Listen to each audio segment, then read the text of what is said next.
Vivian Blackwood pointed one manicured finger at Evelyn's face and said, in front of 30 people who controlled half the criminal wealth on the eastern seaboard, "You are nothing. You are always nothing. And tonight, my son is finally free of you." No one moved.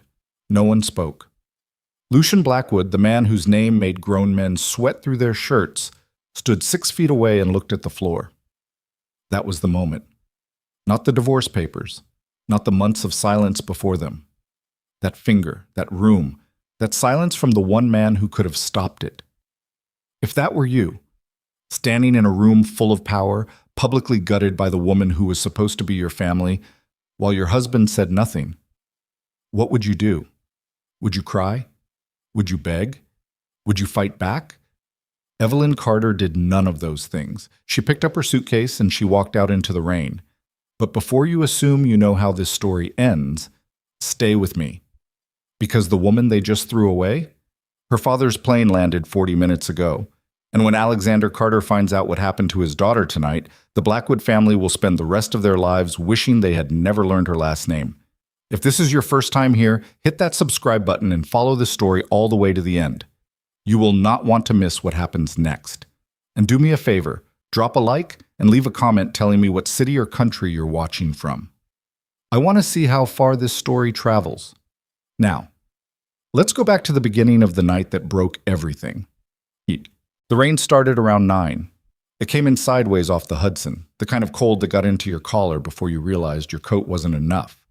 The Blackwood estate sat on 40 acres above the valley, lit up from the inside like something out of a magazine, all stone and glass and iron gates that slid open only when someone with the right last name was coming through. Evelyn had lived inside those gates for 6 years. She knew which floorboard creaked on the east staircase. She knew that the study fireplace needed its flue adjusted every October, or it would smoke. She knew Lucian took his coffee without sugar, even though he always reached for the sugar bowl first, a habit left over from childhood he never managed to break. She knew these things because she had paid attention, because paying attention was what she did when the person you loved didn't know how to let you in all the way. She knew everything about that house. She was carrying one suitcase. The bedroom had taken her 11 minutes to pack. Not because she was in a hurry. Vivian had given her until 10 o'clock, which was generous in the way that a cat is generous with a mouse.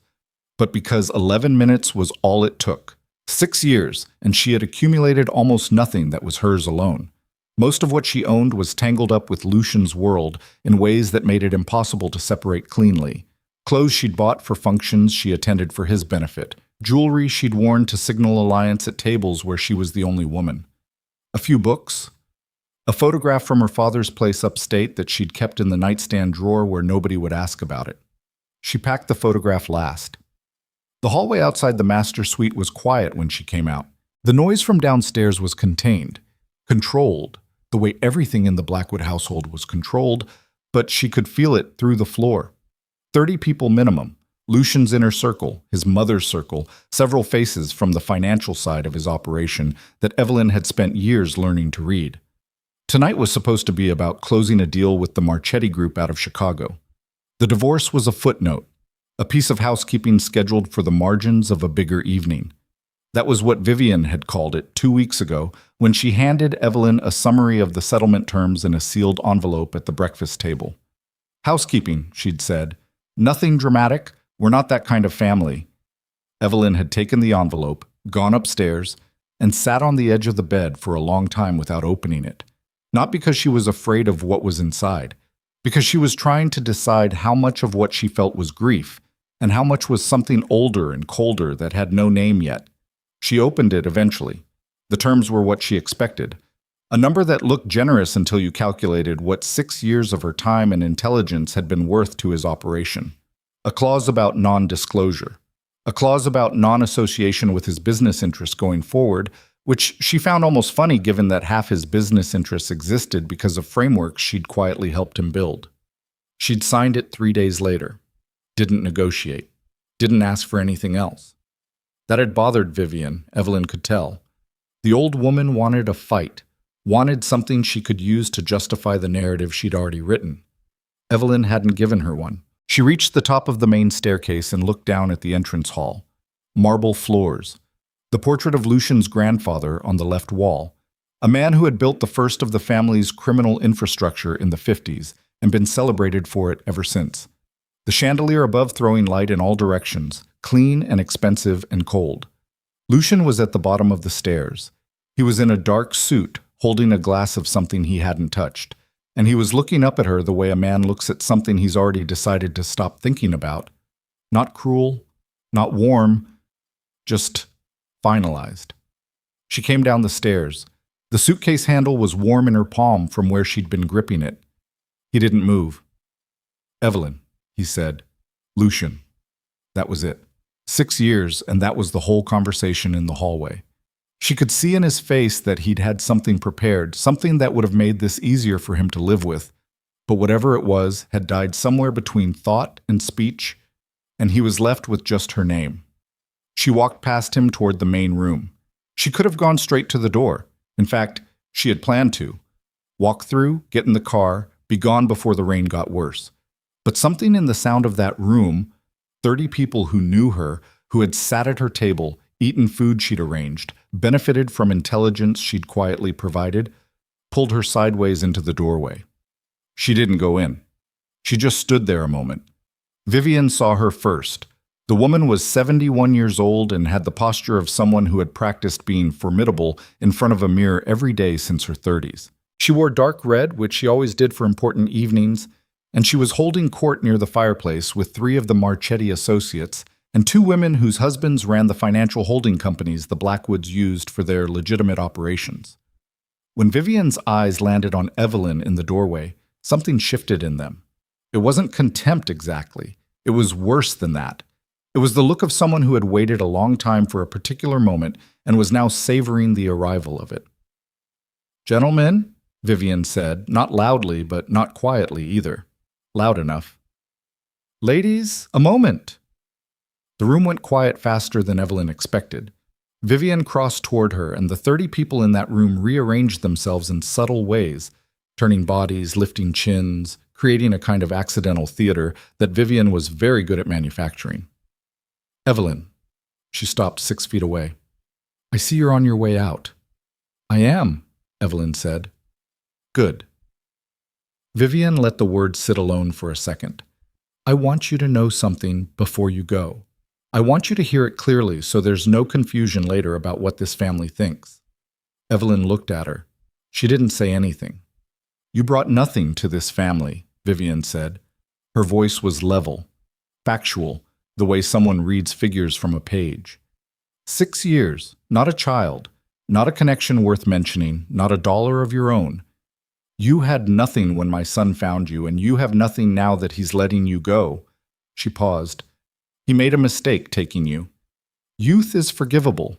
He was young, but it's done now, and you'll understand if we don't pretend otherwise. Evelyn was aware of her own heartbeat, aware of the feel of the suitcase handle, the sound of the rain against the windows, the particular quality of silence in a room where 30 people are deciding whether to look at you or at the floor. Most of them chose the floor. She looked past Vivian, found Lucian against the far wall. He was looking at her now, not at the floor, at her. And she searched his face for something, not rescue. She had stopped waiting for rescue a long time ago, but something, some small thing. He didn't move. He held her eyes for 3 seconds. 4. Then he looked away. That was the moment. That was the one she'd carry, not the words, the looking away. "Finished?" Evelyn asked Vivian. The old woman blinked. She'd expected something else. Tears, maybe. Or anger. Something to validate what she'd said. "Finished," Evelyn confirmed, answering herself, and turned toward the front door. She heard Vivian say something behind her, a small, satisfied sound that wasn't quite a laugh. And then the room exhaled and conversation resumed, and Evelyn Blackwood, née Carter, was already in the entrance hall, already moving, already past the portrait of the grandfather, already through the front door and into the cold. The rain hit her face immediately. The car she'd arranged was at the far end of the circular drive. A black sedan, nothing showy, hired through a service that had no connection to the Blackwood operation. She'd planned that deliberately. She wanted nothing of his touching the next part of her life. She was halfway down the front steps when her phone buzzed in her coat pocket. She stopped. The number on the screen had a country code she recognized before she registered the digits. She stood in the rain, one hand on the phone, suitcase at her feet, and she answered. "Evelyn." The voice was calm, low, the kind of voice that had learned a long time ago that it didn't need to be loud to be heard. "Your father's plane landed 40 minutes ago at Teterboro. He wants to see you." She looked back at the lit windows of the Blackwood estate. She could see silhouettes inside moving around, the evening continuing, Lucian's empire rotating on its axis like nothing had happened. For the first time all night, she felt something loosen in her chest. "Tell him I'll be there by midnight," she said. She picked up her suitcase. She walked to the car. She did not look back again. The drive down from the estate took 20 minutes on roads made dark and slick by the storm. Evelyn sat in the back seat with the suitcase between her feet and her phone face down on the seat beside her. The driver was a man named Thomas, who had worked for her father's household for 11 years, and who had been the one who called her. He didn't speak during the drive. He understood what kind of silence this was. She watched the valley below them as they descended, the lights of the small town scattered across the dark like something dropped and not yet picked up. She'd looked at this view so many times from the estate's upper windows that it felt strange to be seeing it from below, from inside it, passing through instead of looking down. Her hands were steady. She noticed that with a detached kind of interest. She had expected to feel worse than this. Or differently. She had expected some collapse to arrive once the front door was behind her, some private dissolution she'd been holding back all evening. But what she felt instead was a kind of stripped clarity, the way the air feels after lightning, when everything non-essential has been burned off and what's left is just the ground and the sky and the basic shape of things. She thought about Vivian's voice, the level, factual tone. Nothing when you came, nothing when you go. She thought about Lucian's face when he looked away. Then she stopped thinking about both of them and looked at her phone instead. 3 messages had come in while she was in the car, 2 from numbers she didn't recognize, probably people from the evening who'd heard something and were reaching out before they knew what had actually happened. 1 from her father's assistant confirming the car would be waiting at Teterboro. She replied to the assistant, ignored the others. She had not spoken to Alexander Carter in 3 months.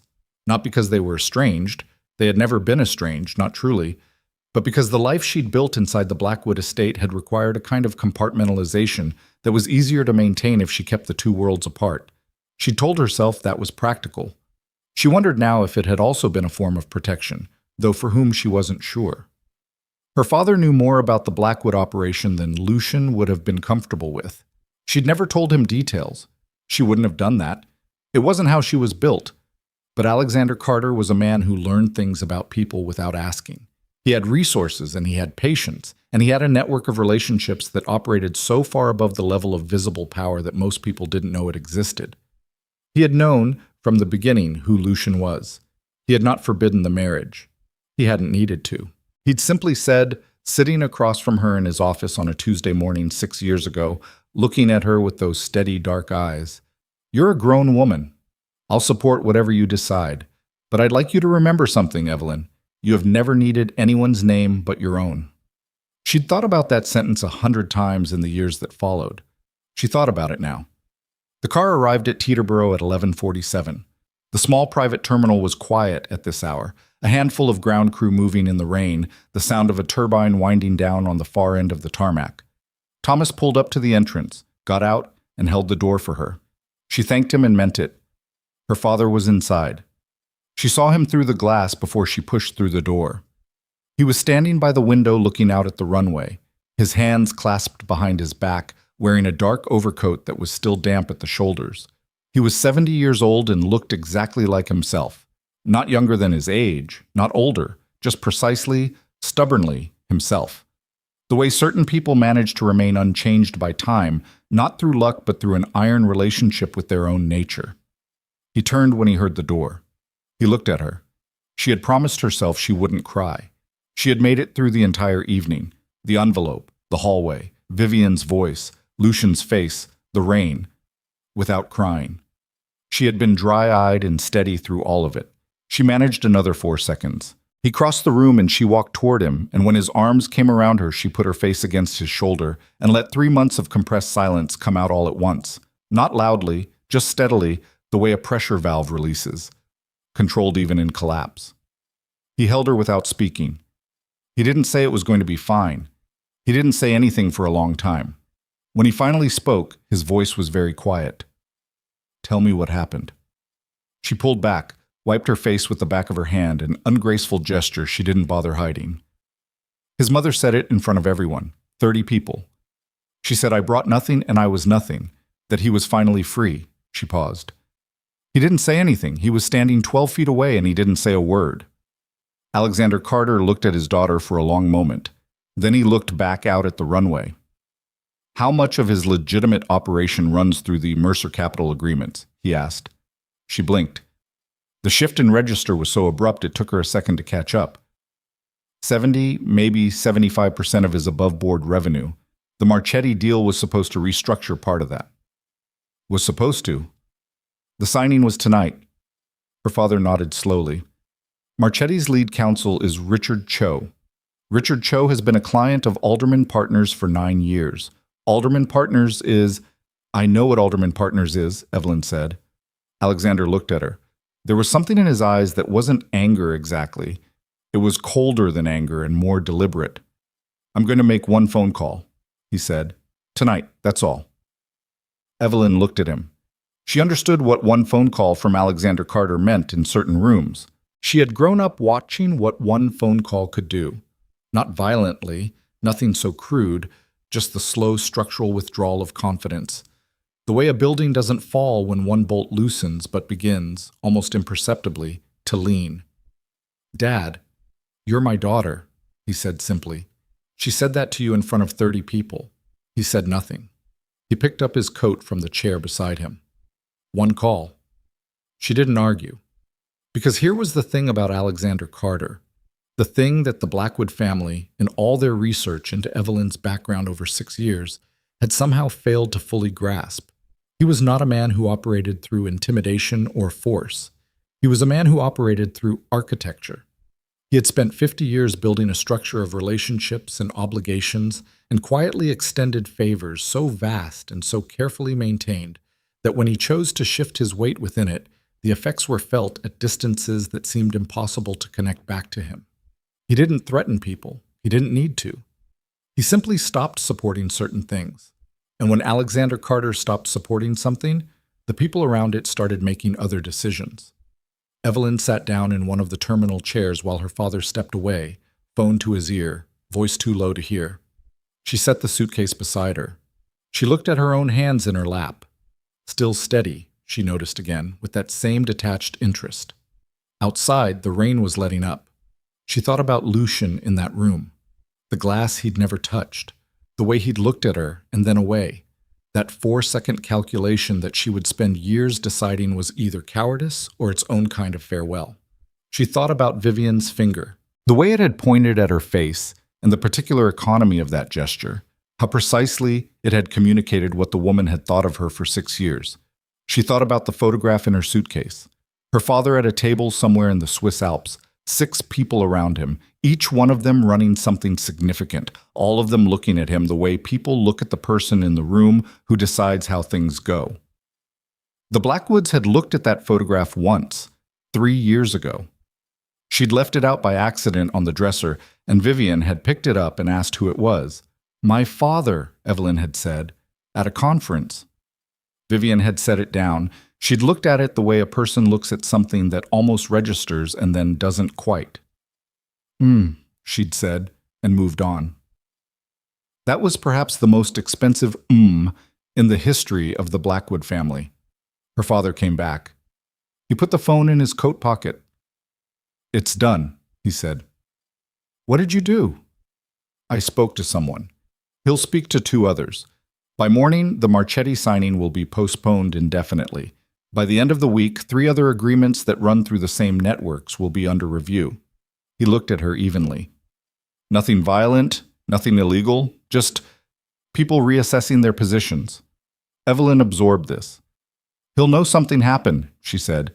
"He won't know it was you." "He might suspect." Let him suspect. She looked at her father for a moment. I don't want him destroyed, Dad. I just... She stopped, tried to find the words for what she wanted, which was a thing she hadn't let herself think about clearly until this moment. I just want him to understand what he had. Alexander Carter looked at his daughter with the expression he reserved for moments when she reminded him most of himself. He will, he said. Give it time. They left the terminal together just before 1 in the morning. The rain had stopped. The tarmac was wet and black and reflected the lights in long, broken lines that shifted as she walked. She put her suitcase in the car and stood for a moment by the open door, looking up. Clear sky was beginning to show at the edge of the cloud cover, stars behind it, cold and very far away. She got in the car. The city was 40 minutes east, and somewhere in it, Alexander Carter's phone call was already moving through a network that the Blackwood family had no idea existed. By morning, Lucian would begin to feel a shift he couldn't name. By the end of the week, he would start asking questions. And somewhere in the asking, he would begin to understand that the woman he had let stand in the rain while his mother pointed a finger at her face was not the woman he had thought she was. Not even close. The call Lucian received at 6:43 in the morning was not the one that told him something was wrong. It was the third one. The first came from his finance director, Marcus Webb, at 6:09, and it was short and careful and full of the particular brand of measured language that men use when they want to report bad news without being the one who said it out loud. Something about the Marchetti paperwork. A delay. Procedural. Nothing to worry about yet. Lucian had been awake already. He hadn't slept. He'd sat in the study after the guests left, after the house staff finished clearing the remnants of the evening, and he'd sat there with the untouched glass still in his hand, and he'd looked at the empty chair across from him where Evelyn used to sit when she couldn't sleep and needed somewhere quiet to read. She always brought a book. She never turned on extra lights. She'd sit in the one lamp's worth of glow and read, and the house felt different with her in it at 2 in the morning than it felt with her gone. He hadn't let himself think about that until now. He answered Marcus's call standing up, already dressed, already running calculations. Procedural delay with Marchetti. Fine. These things happen. He told Marcus to follow up at 9 and ended the call. The second call came at 6:27. This one was from Donovan Pierce, who ran the legitimate front operations, import businesses, a property management company, 2 restaurants that served as useful locations for meetings that shouldn't be documented. Donovan was not a man who called before 7 in the morning unless something had already broken. 3 of our holding arrangements are under informal review, Donovan said. No preamble. Alderman Partners flagged it this morning. They're citing routine compliance reassessment, but the timing is not routine, Lucian finished. No, it's not. When did this start? Based on the timestamp on the notification, sometime between midnight and 4 a.m. Lucian stood very still. Get me every detail you have, he said. Don't talk to anyone else until I call you back. He ended the call and stayed standing in the study doorway for a moment, looking at nothing, running the geometry of it. Midnight and 4 a.m. The guests had left by 11. The Marchetti deal was supposed to be signed, and it hadn't been. Now Alderman Partners, one of the most quietly influential financial advisory firms connected to his legitimate operations, was making noises about compliance, all of it in the same 8-hour window. The same 8-hour window in which his wife had walked out the front door and gotten into a car heading south toward the city. He didn't complete that thought yet. He didn't allow it to complete. He filed it in the part of his mind where he kept things that needed more information before they could be acted on, and he went to make coffee because his hands needed something to do. The third call came while the coffee was brewing. This one was from a man named Hargrove, who ran a private security and intelligence firm that Lucian kept on quiet retainer for situations that required information before they required action. Hargrove didn't identify himself on the call. He just said 4 words. Teterboro. Last night. Carter. Lucian set down the coffee cup. Which Carter? He said, though he already knew. Alexander Carter. Private flight from Geneva landed 11:38. 1 passenger. Car met the plane. The silence on Lucian's end lasted 6 seconds. Who was in the car? He said. Hargrove paused. Your wife, Mr. Blackwood. Former wife. She arrived at the terminal at approximately 11:47. Lucian had a very specific skill that had kept him alive and operational for 15 years in a world where people with less control than him were dead or imprisoned. The skill was this: he did not react to information until he had processed it. He did not allow his face or his voice or his body to communicate anything to anyone until he had decided what he wanted communicated. He used that skill now. "Thank you," he said. "Keep monitoring." He ended the call. He poured the coffee. He sat down at the kitchen table, but not the study, not the formal dining room, just the kitchen table where he had had 1,000 ordinary mornings. And he sat with the coffee in both hands, and he allowed himself, for 30 seconds, to feel the full weight of what was assembling itself in his mind. Alexander Carter. He knew the name. Everyone in his world knew the name. In the way you know the name of certain geographic features, mountain ranges, major rivers, things that form the underlying structure of a landscape you move through without always thinking about. Alexander Carter was not a criminal. He was something harder to define and therefore harder to manage. A financier of extraordinary reach. A man with relationships in every significant room in America and several significant rooms in Europe, Asia, and parts of the world that didn't appear on the standard maps of power.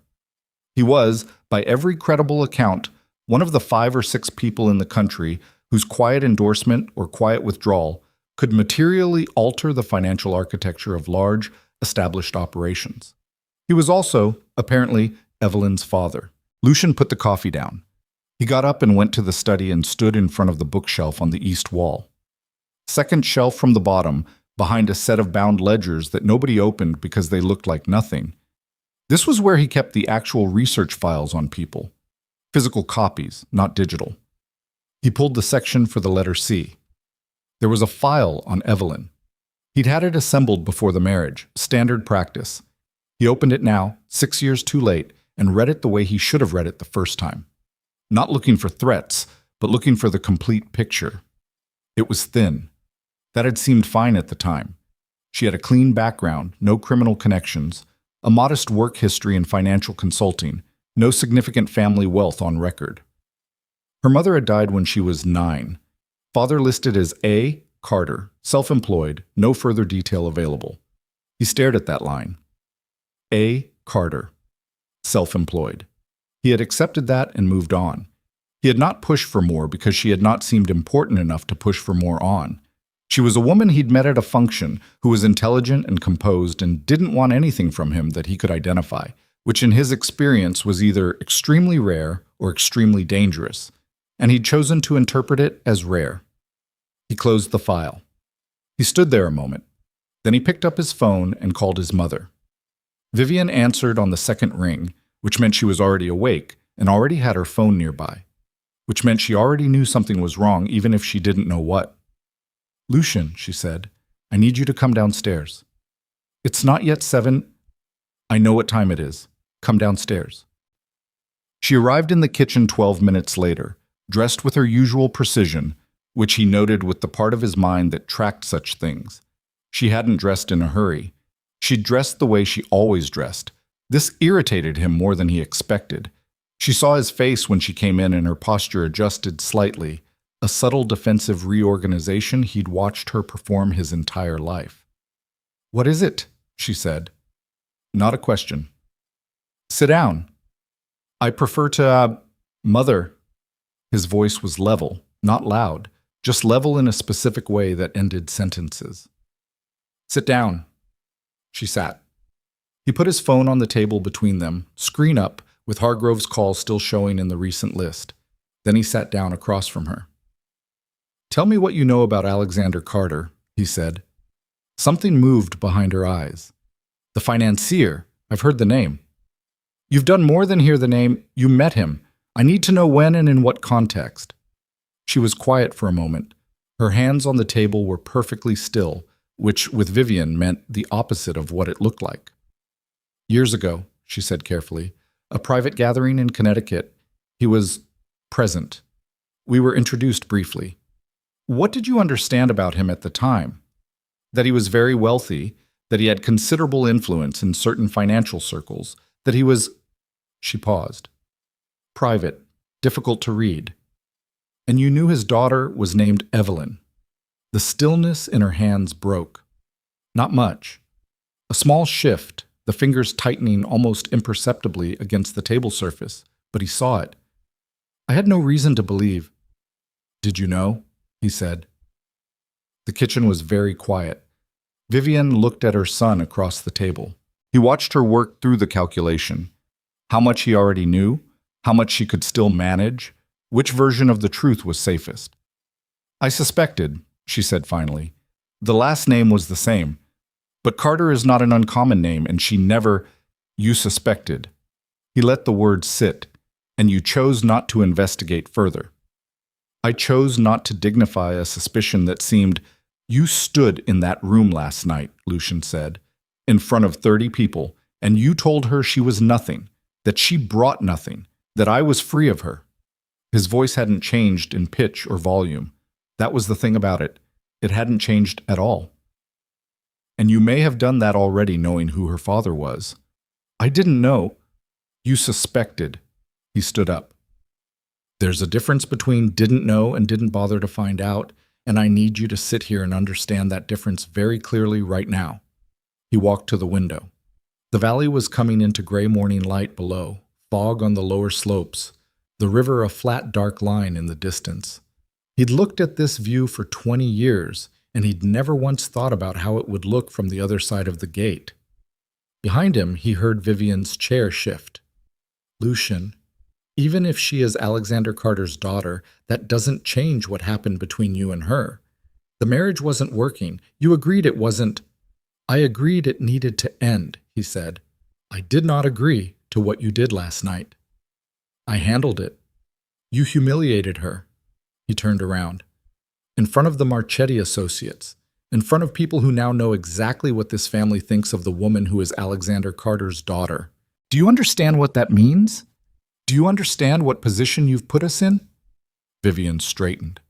Something old and inflexible came into her face, something that had been her armor his entire life, and that he had spent years both depending on and resenting. I was protecting this family. From what? From a woman who never once worked against us? Who sat in this house for 6 years and helped us and asked for nothing, and you repaid her by pointing your finger in her face while 30 people watched? His voice cracked slightly on the last sentence. He didn't acknowledge it. Vivian saw it. Her expression shifted. You're upset, she said, in a different tone, softer. The mother voice, which she deployed selectively, and which had always found a way under his armor no matter how many years and how many things he'd seen. I'm trying to understand how much damage was done, he said. His voice was flat again. We don't know that any damage. The Marchetti signing was postponed this morning. Alderman Partners is reviewing 3 of our holding arrangements. These things happened in the 8 hours after Evelyn got in a car and drove to meet her father at Teterboro. He looked at his mother. The sequence isn't a coincidence. The room was quiet. Vivian's hands had gone still again. This time he didn't look at them. I see, she said. I need to know everything you know about what you may have known before last night, he said. Not what you're comfortable telling me. Everything. Because if I'm going to address this, I need the complete picture of what happened and what I'm actually dealing with. She looked at him for a long moment. Then she said, The gathering in Connecticut was in 2012. Alexander Carter attended with his daughter. She was perhaps 23, 24. I remember her because she was unusually composed for her age. She spoke very little, but when she did, the men around her listened. She paused. I didn't connect it to Evelyn immediately because by the time I met you, by the time you introduced her, 3 years had passed and I saw what I expected to see. A young woman who was suitable, not remarkable. But you looked again at some point. The last name, Vivian said quietly. Approximately 2 years into the marriage, I asked someone to look into it quietly. And? The connection was plausible, not confirmed. The Carter family kept their private relationships extremely private. I couldn't verify it without making inquiries that would have drawn attention. So you knew for 4 years, Lucian said. Approximately. She didn't answer. And last night you chose to, what, get ahead of it? Remove her before someone else figured it out and it became a conversation you had no control over. Lucian, I'm not asking because I want an argument, he said. I'm asking because I need to understand what I'm holding. She was quiet for a moment, then, I thought it was managed. He almost laughed. He stopped himself. Go upstairs, he said. I need to make calls. Lucian, if you reach out to her now, it will look. Go upstairs, mother. She went. He stood in the kitchen for a long time after she left. The coffee was cold.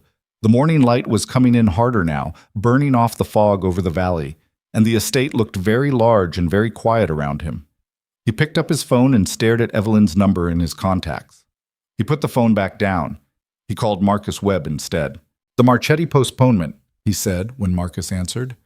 I need you to find out exactly who initiated it. Not the reason they're giving, the actual origin point. Trace it as far back as it goes, and don't tell anyone else you're doing it. I'll need a few hours, Marcus said. You have 2. He ended the call. Then he called Donovan Pierce back. The Alderman review, he said. Same thing. I want the origin point, and I want to know if any other relationships in our legitimate network are showing unusual activity in the last 12 hours. Donovan was quiet for a moment. How wide do you want me to cast? Wide enough to see the shape of it. He ended that call too. Then he sat down again and looked at the kitchen table. There was a small mark on the wood near the far edge. A burn mark from years ago, before he'd owned the house, left there by someone he'd never know. He'd looked at it hundreds of times without thinking about it. He thought about Evelyn now. The way she used to sit across this table in the mornings when the staff wasn't yet in. No performance, none of the particular composure she maintained when there were others around. Just herself, slightly rumpled, reading something on her phone, or staring at nothing, one hand wrapped around a mug. She had never looked impressive in those moments. She had looked real, which was different and rarer. He thought about the night 18 months ago when a deal with the Restrepo family in Miami had gone sideways in a way that threatened to expose 3 years of careful positioning. He'd been on the phone for 6 hours, pacing this kitchen, and around 2 in the morning, Evelyn had come down and sat across from him and listened while he thought out loud, not offering solutions, just listening, the kind of listening that organizes a person's thinking without them realizing it's happening. And somewhere in that listening, he'd found the angle he'd missed, the one that resolved it cleanly. He hadn't told her that's what happened. He'd thought it was him, finding the answer, his mind, his experience, his skill. He understood now that he'd had a very particular kind of help, that he hadn't recognized as help, because it came without announcement. Marcus called back at 8:51, which was faster than the 2 hours Lucian had given him, and that alone told Lucian how significant what Marcus had found was. The Marchetti postponement originated with Richard Cho, their lead counsel, Marcus said. Cho reached out to them at 6 this morning. He cited a conversation last night with a senior partner at Alderman, who advised a pause pending a review of the Blackwood Network's current liability exposure. Lucian kept his voice even. And the Alderman review? Initiated internally, about 12:45 this morning. The partner who flagged it is on the advisory board of a foundation. Marcus paused. The foundation's primary funder is listed as the Carter Family Trust. The kitchen was very quiet. Say that again, Lucian said. The Carter Family Trust, Marcus said. Alexander Carter's primary philanthropic vehicle also functions as a network anchor for several of the advisory relationships that intersect with our legitimate operations. I didn't know this before this morning. I should have. I'm sorry. Don't apologize, Lucian said. Just keep going. If Carter chose to shift his position, even informally, even just by placing a few calls to people in his orbit, the downstream effects on our network would be, Marcus stopped. Significant. How significant? Another pause. It would take time to develop fully, but if the Marchetti deal doesn't close, and if Alderman withdraws their advisory relationships, and if others in the same network follow, he stopped again. We'd be looking at a restructuring of everything above the line, Mr. Blackwood. Everything that makes this operation look legitimate to the outside world. Lucian set his phone face down on the table and stared at the burn mark in the wood. One phone call. Whatever Alexander Carter had done, however he'd done it, it had been one night, one phone call, or maybe 2, in the dark hours while the rain cleared and his daughter rode south toward the city. That was the architecture. That was what had been sitting next to him for 6 years, reading in the lamplight at 2 in the morning, keeping its own counsel, never asking to be seen. And his mother had pointed a finger at it in front of 30 people. He picked up the phone. He didn't call Evelyn. He wasn't ready for that, and he was honest enough with himself to know it. He called the one person in his organization who had spent years quietly building the same kind of lateral relationships that Evelyn had once helped him understand. The call went to voicemail. He hung up. He tried another number, voicemail again. He sat there. He tried a third. This one picked up, but the tone of the voice on the other end was already careful, already managed, already the tone of someone who has heard something and hasn't decided yet how to position himself relative to it. That tone told Lucian everything. The word was already moving through the network, faster than he'd expected, which meant the network was already paying closer attention than he'd realized. People were already recalibrating, already asking each other quietly, "Did you know who she was? Did anyone know?" The answer was no. Nobody had known, because Evelyn had never told anyone. She had come into his world with her real name worn openly and her real weight carried privately, and she had sat beside him through 6 years of deals and threats and midnight crises, and she had never once used what she actually had. She hadn't needed to. She'd just been there, and now she wasn't. His phone buzzed. A message from Donovan. 4 other firms in their financial network had flagged unusual communications in the last hour. Not withdrawals yet, not formal reviews, just quiet, the kind of quiet that precedes a decision already made. Lucian read the message twice. He put the phone down. He looked at the kitchen, at the table, at the burn mark in the wood, at the cold coffee, at the chair across from him that was empty the way rooms are empty after something permanent has left them. He had spent 15 years building an empire on the principle that power was a thing you took and held through force of will and sufficient fear. He had believed that utterly. He still believed most of it, but sitting in his kitchen on a gray October morning with his legitimate world quietly beginning to lean, he understood something for the first time with a completeness that felt like being hit. There was a category of power he had never accounted for, the kind that didn't announce itself. The kind that sat across from you in the lamplight, listening, and never once asked you to know its name. And he had let it walk out his front door in the rain, with one suitcase, while his mother pointed a finger and 30 people watched, and he looked at the floor. The phone buzzed again. This time it was a number he didn't recognize. He answered it. "Mr. Blackwood?" The voice was professional, neutral, the kind of voice that exists in certain corridors of institutional finance. "My name is Reston. I'm calling on behalf of a group of investors who have historically maintained positions adjacent to your portfolio. We'd like to request a meeting." "About what?" Lucian said. "About the structural resilience of your current network," Reston said, "given certain developments." Given certain developments. Lucian looked out the kitchen window at the estate grounds, at the iron gate at the end of the long drive, at the road beyond it disappearing into the trees. "I'll have my people contact yours," he said. "First thing next week. We were hoping for something more immediate, Mr. Blackwood. Perhaps Thursday." Thursday was 3 days away. "Thursday," Lucian said. He ended the call. He sat for a moment without moving. Then he picked up the phone and found Evelyn's number in his contacts and stared at it for a long time. He didn't call. He put the phone in his pocket and stood up and walked to the window and looked at the gate again. Somewhere on the other side of it, in a city 40 miles south, a woman who had never needed his name was having breakfast with her father, and the walls of everything Lucian had built were beginning quietly and without drama to lean. Thursday came in cold and flat, the kind of morning that offered nothing. No particular light, no weather worth describing, just gray pressing down on gray.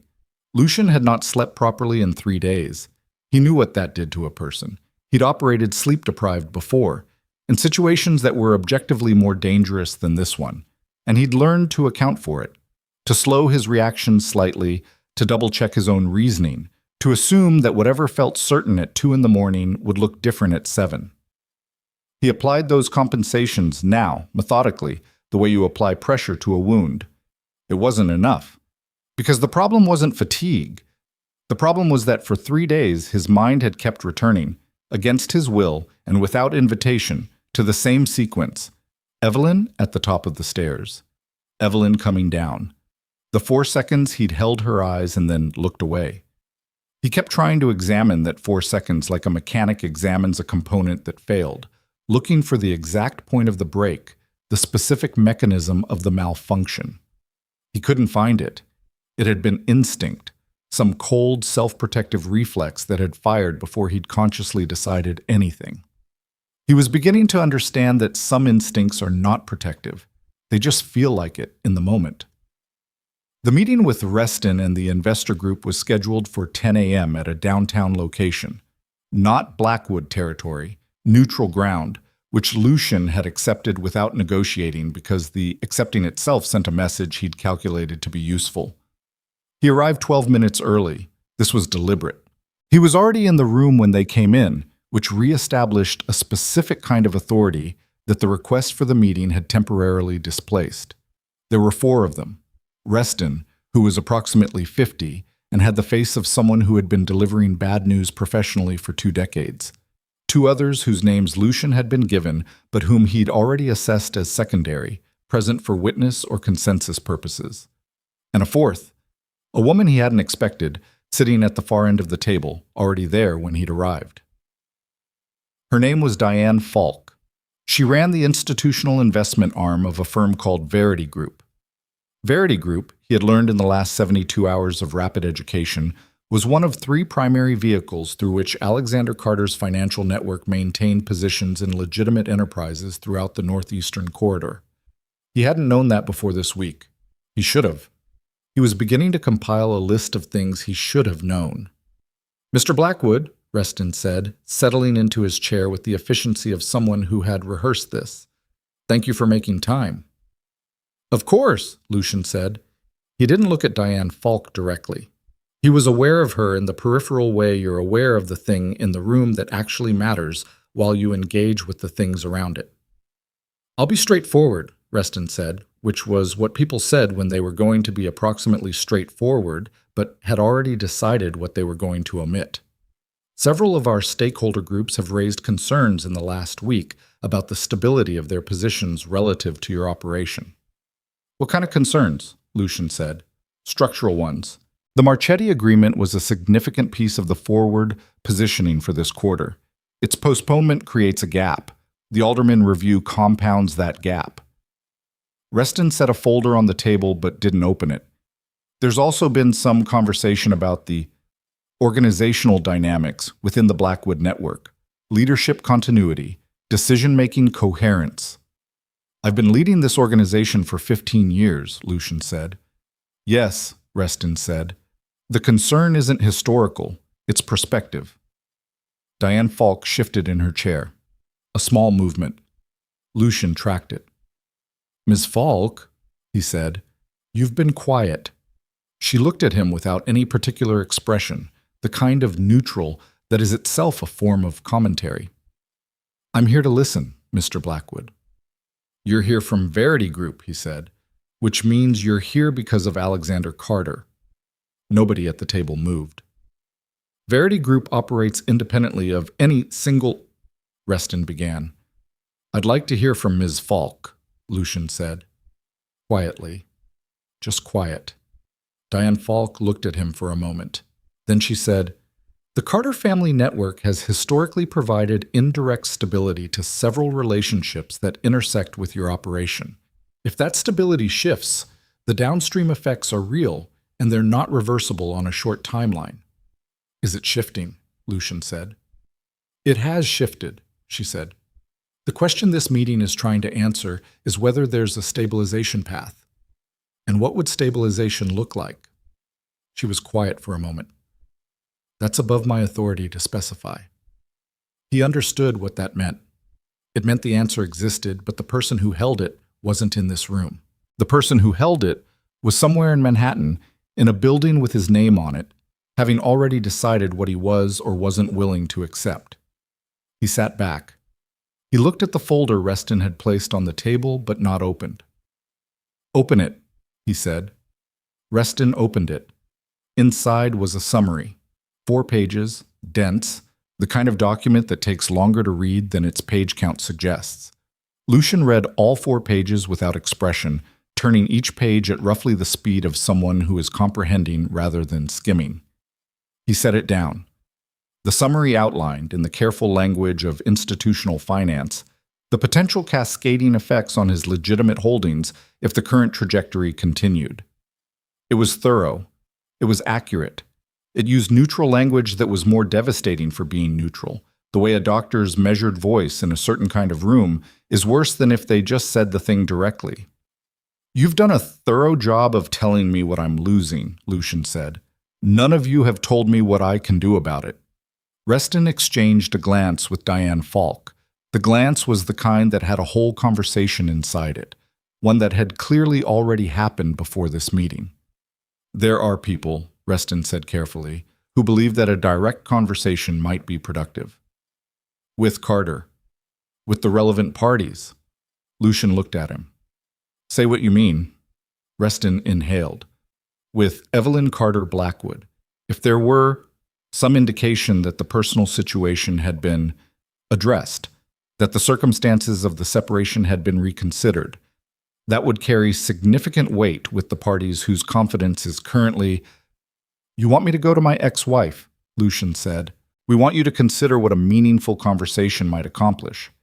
He looked at them, all four of them, in turn. He took his time. "No," he said.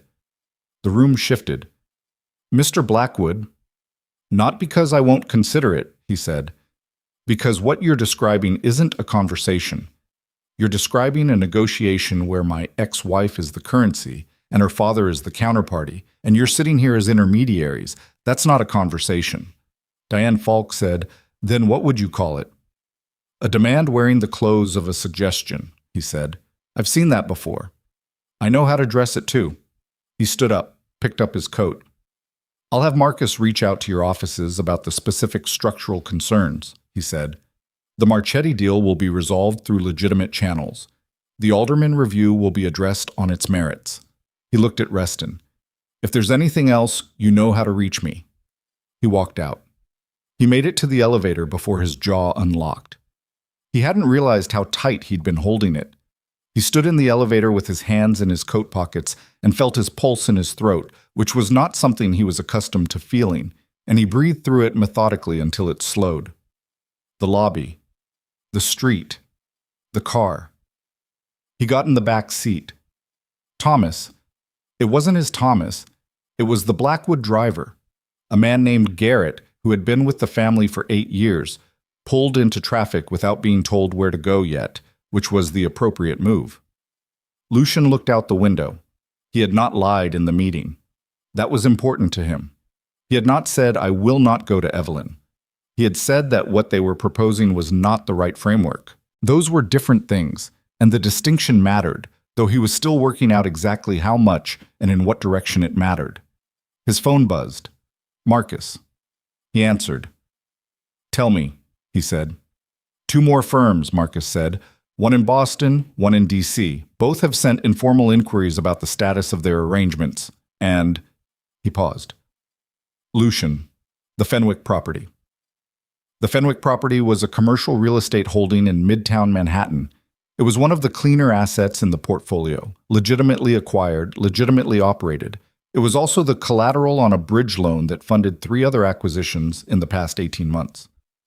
"What about it?" Lucian said. His voice was still even. "The lender is reviewing the loan covenants. They're citing market uncertainty. If they call the note, they won't call the note."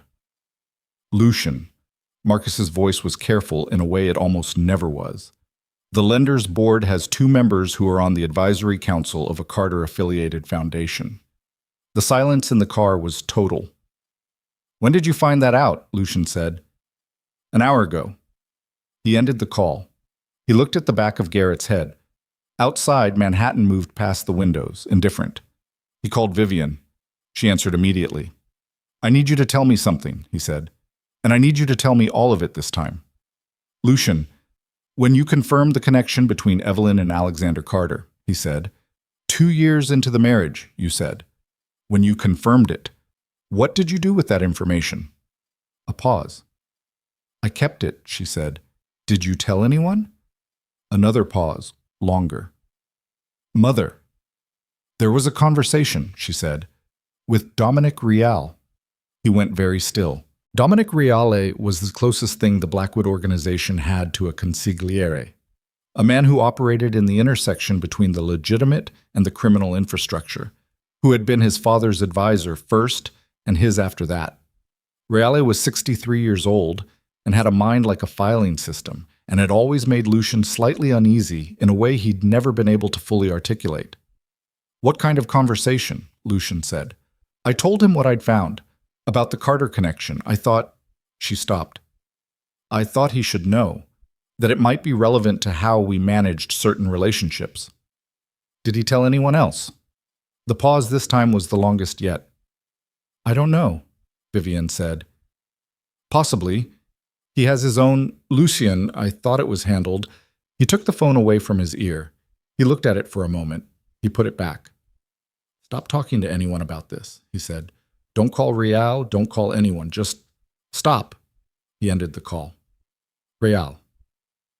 He sat with that for a moment, working through what it meant, what it could mean, what the range of possible meanings was. Dominic Real had been in the room last night. He had been in the room standing near the bar when Vivian delivered her speech to Evelyn. He had watched it happen. He had watched Lucian watch it happen, and he had not said anything before, during, or after, which was interesting. "Garrett," he said, "take me to the Aldwych." The Aldwych was a private club in Midtown, not the kind with a waiting list or a famous chef, the kind with heavy curtains and a small membership roster and a bar that opened at 11 a.m., because most of its members needed it to. It was where Dominic Real spent his Thursday mornings. Reale was at his usual table when Lucian arrived, corner seat, facing the room, a pot of coffee, and a newspaper that Lucian was reasonably sure existed as a prop. He looked up when Lucian came in. His face did not change. That was the thing that told Lucian he was in the right place. He sat down across from Real without being invited. The waiter started toward them. Lucian shook his head without looking at him, and the waiter changed direction. "Lucian," Reale said, "you look tired." "Tell me about the conversation you had with my mother 2 years ago," Lucian said. "The one about Evelyn's family." Reale set down the newspaper. He picked up his coffee cup, took a drink, set it down with an unhurried precision that was itself an answer of a kind. "She told you," he said. "She told me she told you. I'm asking what you did with it." Reale looked at him with the expression of someone sorting through a large collection of available truths to find the one that served best. Lucian had seen that expression his entire life on that face. He had never fully clocked what it meant until this moment. "I made some inquiries," Reale said. "Into what?" "Into the nature of the Carter network, into what it would mean for our operation if the connection became known, if it became complicated." "And what did you conclude?" "That it was a risk worth managing." "How?" Lucian said. "Specifically, how?" Reale set down the coffee cup again. He looked at Lucian directly. "I identified certain individuals within the Carter-adjacent network who had reason to be cautious about Alexander Carter's broader influence, people who might benefit from certain information being available to them." Lucian felt something drop in his chest. "What information?" he said. "Nothing that wasn't already out there in some form. The nature of Alexander Carter's network, the extent of his reach, the fact that his daughter had placed herself within your operation." "You told people outside this organization that my wife was Alexander Carter's daughter," Lucian said. "Not in those explicit, answer the question." Reale looked at him. "Yes." The word landed like something heavy and irreversible. "Who?" Lucian said. "People who had their own interests in knowing."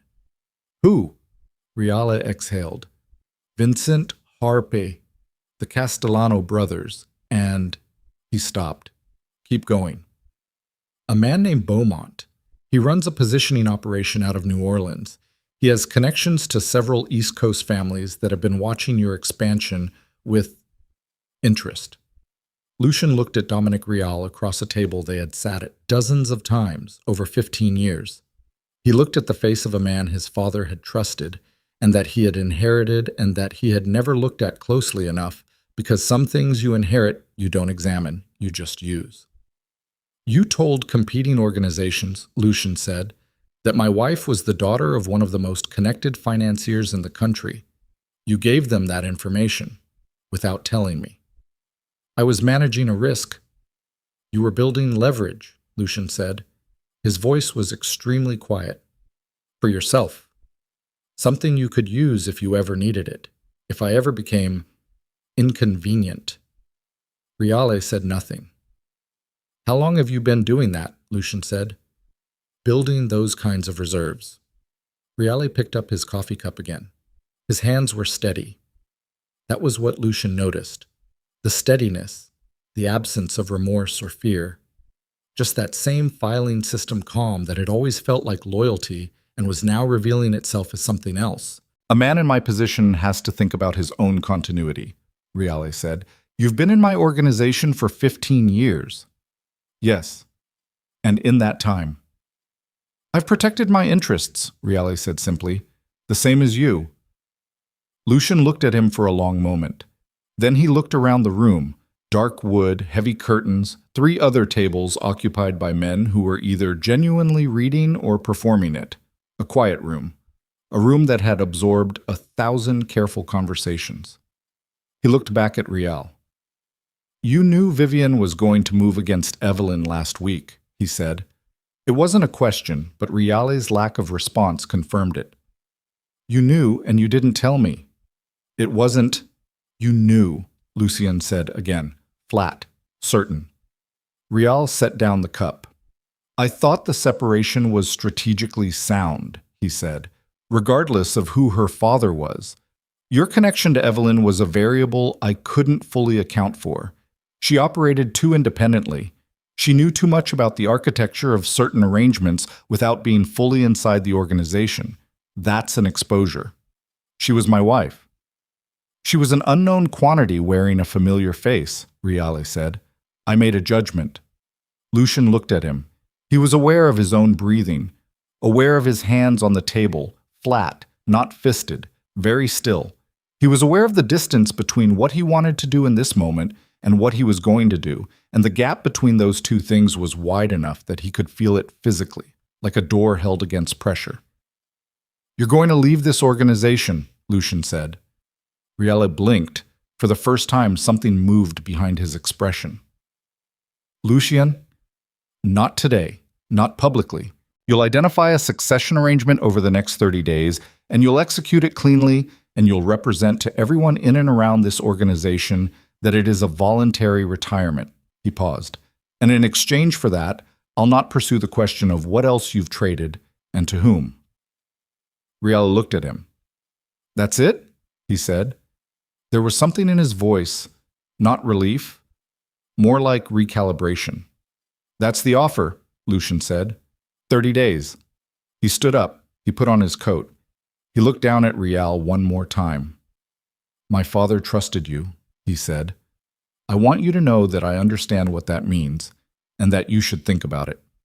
He walked out. On the sidewalk, the cold hit him. He stood there for a moment, hands in his coat pockets, watching the traffic pass. The lunch crowd was beginning, people moving in both directions with the particular urgency of Manhattan midday. He felt hollowed out. That was the closest word he had for it. Not angry anymore. Not afraid. Just scoured. Like something that had been emptied by a process he'd had no say in. Reale had been building a file on him. For years, probably. Using information that Vivian had provided, and information Reale had gathered himself, and the particular leverage that came from knowing a secret that someone else didn't know you knew. He had been inside the organization and outside it simultaneously, maintaining a private position that was itself a kind of crime, the specific crime of people who smile at the table while keeping one foot out the door. And Evelyn had sat inside this organization for 6 years, knowing things she shouldn't have had access to from the outside, never using any of it. Not once. Not even now. She hadn't gone to his enemies. She hadn't exposed him. She had simply gone home. The contrast between those two things was so complete that Lucian stood on the sidewalk for a full 30 seconds before he could make himself move. His phone buzzed. Marcus again. He answered. The Fenwick lender called the note, Marcus said. His voice had a texture to it that Lucian had never heard before. Not panic. Marcus was too controlled for panic, but something adjacent. The sound of a man watching a structure fail. They served formal notice an hour ago. We have 60 days to satisfy the balance or the collateral transfers. The Fenwick collateral, which funded 3 acquisitions, which were themselves leveraged against. I know what it means, Lucian said. Lucian. Marcus paused. The Reale situation. I've been running numbers on our internal exposure if some of what he shared externally is active. If those conversations he had with the competing families have produced anything, what are you saying? I'm saying there may be people watching us right now, Marcus said carefully, who know considerably more about our structure than they should, who've been waiting for exactly this kind of destabilization to make a move. The information Reale distributed, it's not just the Carter connection. If he was building reserves across the board, there's no way to know what else he shared and with whom. The street, the traffic, the people moving in both directions. How long have we had? Lucian said. Before this becomes irreversible. Marcus was quiet for a moment. I don't know, he said. I've never seen the variables line up like this. Lucian stood on the sidewalk with the phone at his ear and felt the particular vertigo of a man who has spent 15 years building an architecture of control and is now watching it reveal, piece by piece, that it was built on assumptions that were wrong. He had assumed Vivian was protecting the family. She had been protecting her position within it. He had assumed Reale was loyal. He had been loyal to himself, which is not the same thing. He had assumed Evelyn was contained, limited, domestic, safely peripheral to the machinery of his real life. She had been the thing holding the machinery together in ways he hadn't bothered to look for, because he hadn't thought she was worth looking at closely. Every assumption wrong. Not catastrophically wrong all at once. Each one wrong in a quiet, incremental way that had accumulated over years until the accumulation hit a tipping point on a rainy night when a woman picked up a suitcase and walked out a front door. He got back in the car. Carter Tower, he told Garrett. Garrett didn't respond for a moment. Then he said, Sir? Carter Tower, Lucian said again. In Midtown. He sat in the back seat as the car pulled into traffic and watched Manhattan pass and felt, for the first time in 15 years of running a criminal empire, the specific sensation of being someone who is out of moves and knows it. He was not going there to apologize. He wasn't sure he was capable of an apology that would be worth anything to anyone, including himself. He was going because Reale had been right about one thing. Evelyn Carter had always been an unknown quantity. He just had the nature of the unknown exactly backwards. He'd thought she was an unknown risk. She was an unknown resource, the only one he'd ever had that he had not cataloged, measured, and used. The car crossed into Midtown. The tower appeared ahead, steel and glass, 40 floors of it, Alexander Carter's name nowhere visible on the exterior because men with that kind of weight don't need their name on things. Lucian looked up at it through the window. He was about to walk into a building that did not belong to him, to ask for a conversation he had no right to request, with a woman who owed him nothing and knew it, while the organization he had spent his life building was quietly coming apart at the seams in ways he could not stop from the outside.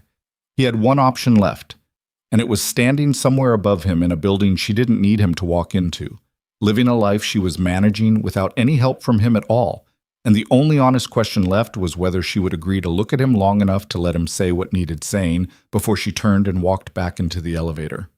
The car stopped. Garrett opened the door.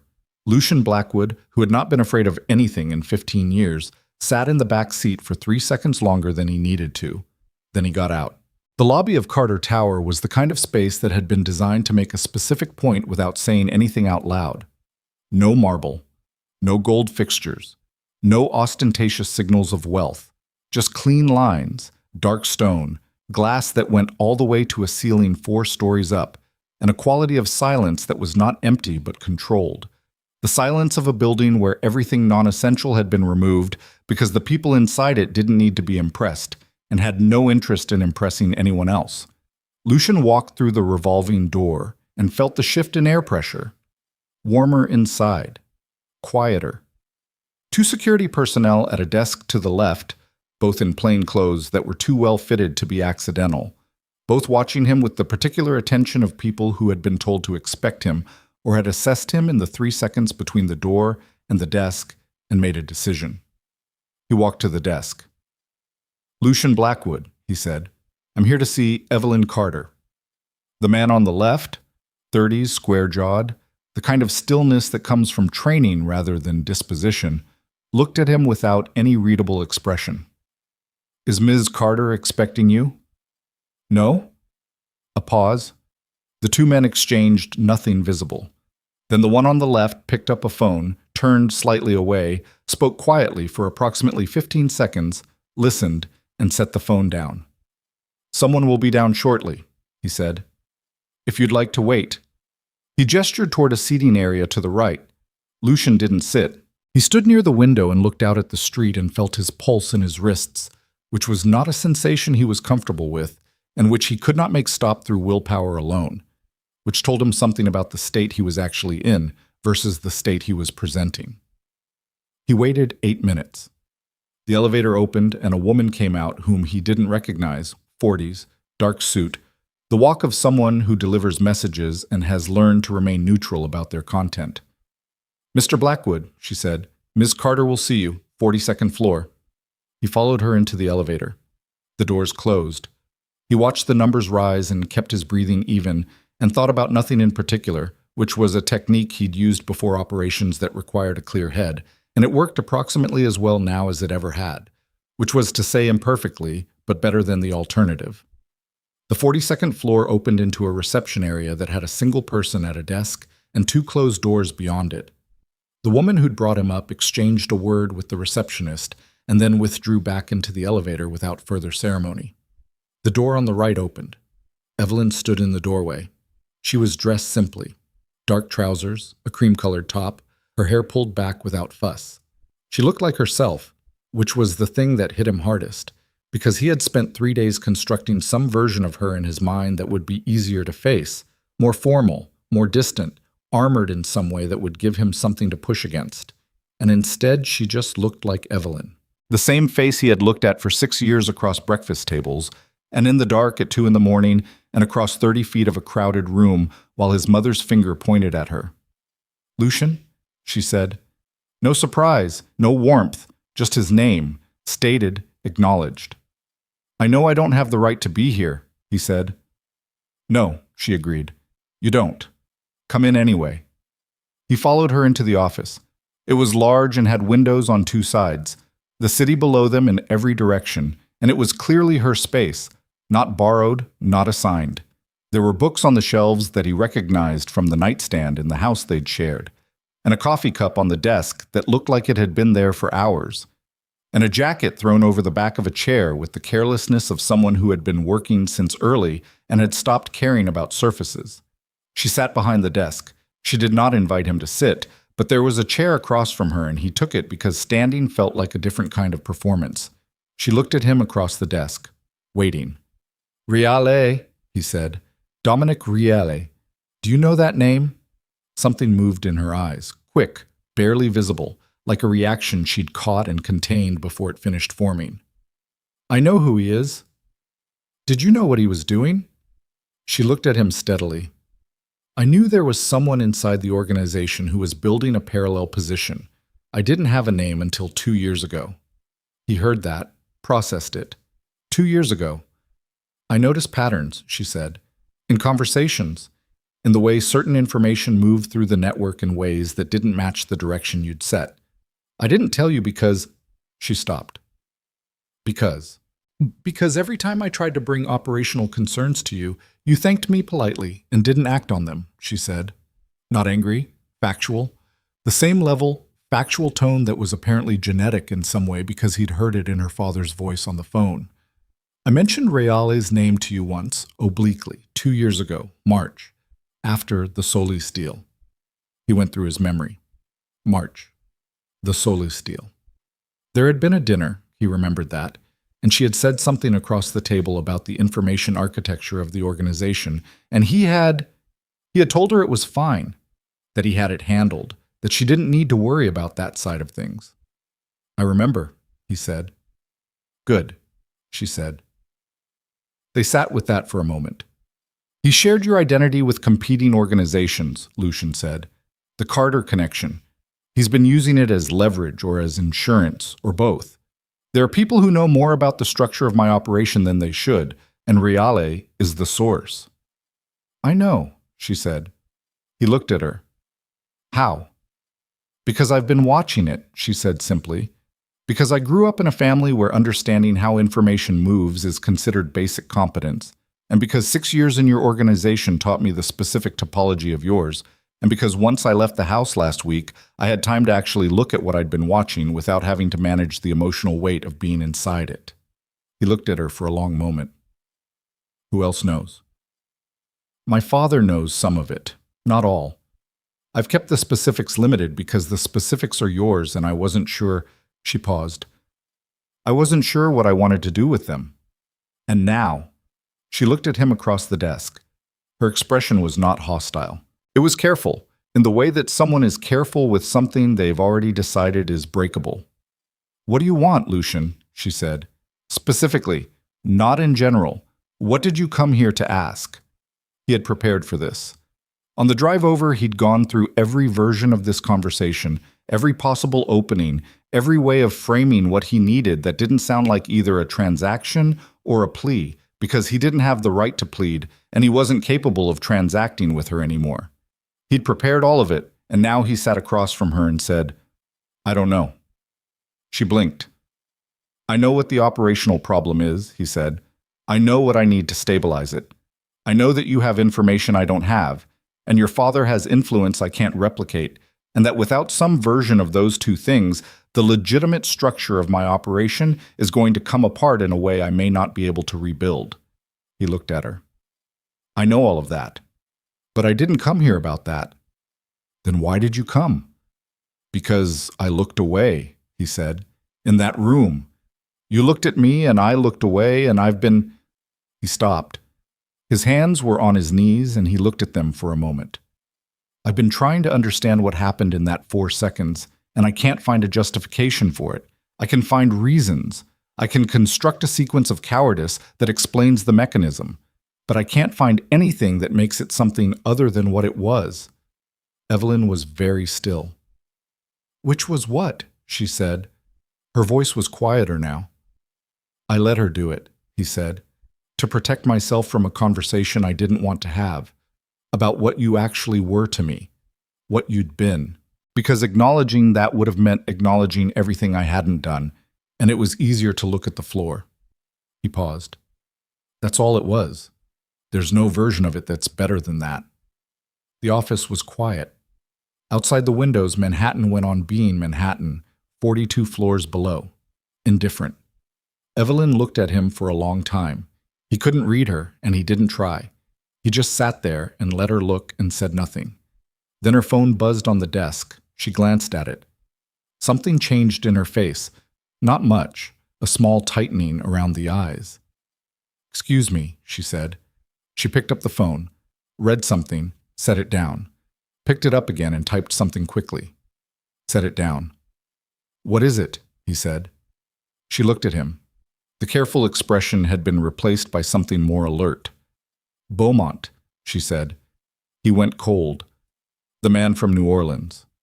He's called a meeting, she said. Today. This afternoon. He's reached out to 3 of the East Coast families and he's framing it as a coordination discussion about... She glanced at the phone again.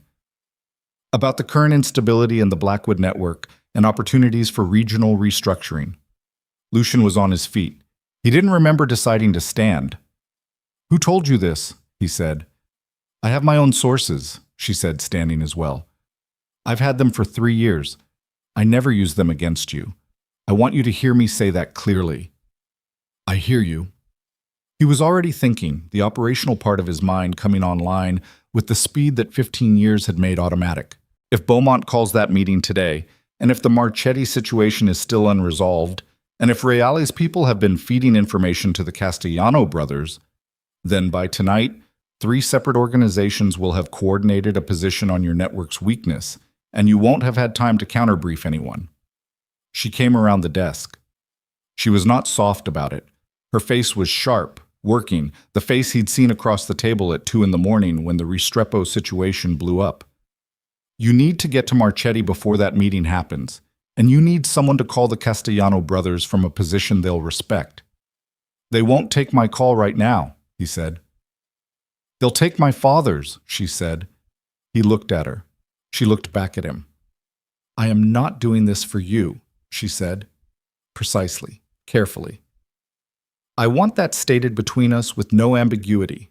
If Beaumont consolidates those families, the fallout doesn't stay inside your organization. It destabilizes relationships that affect people my father has spent years protecting. That's why. I understand, he said. She held his gaze for one more second, then picked up her phone and walked to the window. He listened to her call her father. She spoke for 90 seconds, concise and specific, laying out the Beaumont development with the economy of someone who has learned to brief people who don't need things explained twice. She listened. She said yes and understood. And then she said, "There's one more thing," and she glanced back at Lucien and said, "Lucien is here. He came on his own." A pause. "I know. I'll let you know what I decide." She ended the call. "My father will reach the Castellano brothers within the hour," she said, "not as a favor to you, as a management of a situation that's his to manage." "And Marchetti," Lucien said.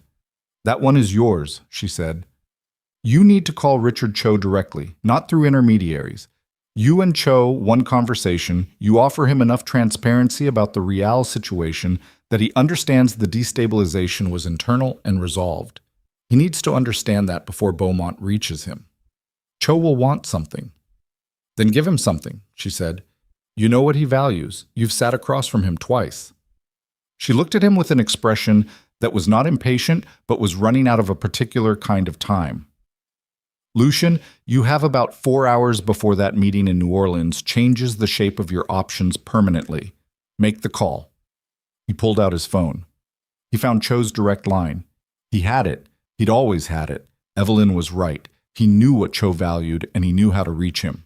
He called it. Cho answered on the third ring. "Richard," Lucien said, "I know about the meeting today. I need 15 minutes. In person. I'll come to you." A pause on Cho's end, then, 4 o'clock, my office." 3, Lucien said. Another pause. 3:30. "I'll be there." He ended the call. He looked at Evelyn. 3:30 with Cho. She nodded. She was still holding her phone, standing by the window, and in the light she looked. He tried not to think about how she looked, but the thought arrived anyway. She looked like someone who was very tired and very competent, and had been both of those things for a long time without anyone noticing. "I need to ask you something," he said. "Ask." "Real is external communications," he said. "What he gave to Beaumont and the Castellanos, I don't know the full scope of it. I don't know what's out there. You said you've been watching the information movement. How bad is it?" She looked at him steadily. "It's bad," she said. "He didn't give them operational detail on the criminal side. He's too careful for that. That would expose him too. What he gave them was the architecture of your legitimate holdings, the structures, the connections, the dependencies. Enough that a coordinated approach from 3 families could surgically compromise the above-ground operation while leaving the underground intact. Which would leave me with nothing that's defensible to the outside world," he said. "Which would leave you with nothing," she said. "Because the underground operation without the legitimate cover isn't an empire. It's just a criminal enterprise waiting for an indictment." He sat back down, not because he'd decided to, say, his legs made the decision independently. She pulled the chair from beside the desk and sat across from him, not behind the desk this time, just across. Close enough that he could see the fine lines at the corners of her eyes that hadn't been there when they met, and the way she held herself when she was working, back straight, hands quiet, attention absolute. "There's a way through this," she said. "But it requires you to move in the next 2 hours, and it requires you to not make the same calculation error you've been making." "Which error specifically?" he said. "Trying to do it alone," she said. "Treating this as a war you fight by consolidating inward. You've spent 15 years building walls. What you needed to build was bridges, and you had one, and you didn't know it, and now you're trying to reconstruct the wall faster than it's falling, and it won't work." She paused. The people who are coming for you aren't coming because you're weak. They're coming because they think you're isolated. The way you stop them is by proving you're not. He looked at her. I am isolated. Right now, she said. Yes. The word hung there between them, neither promise nor denial, just precise. She was always precise.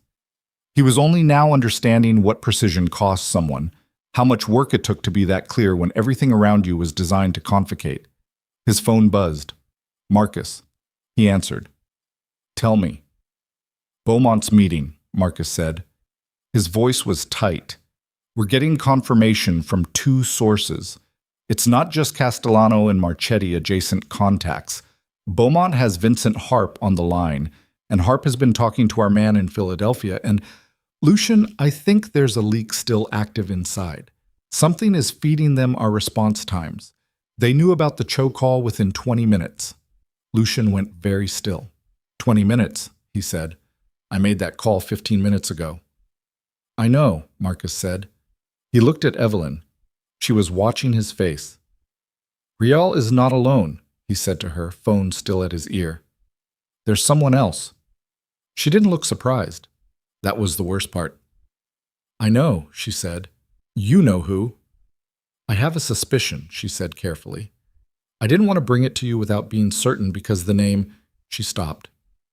The name is going to be hard. Tell me.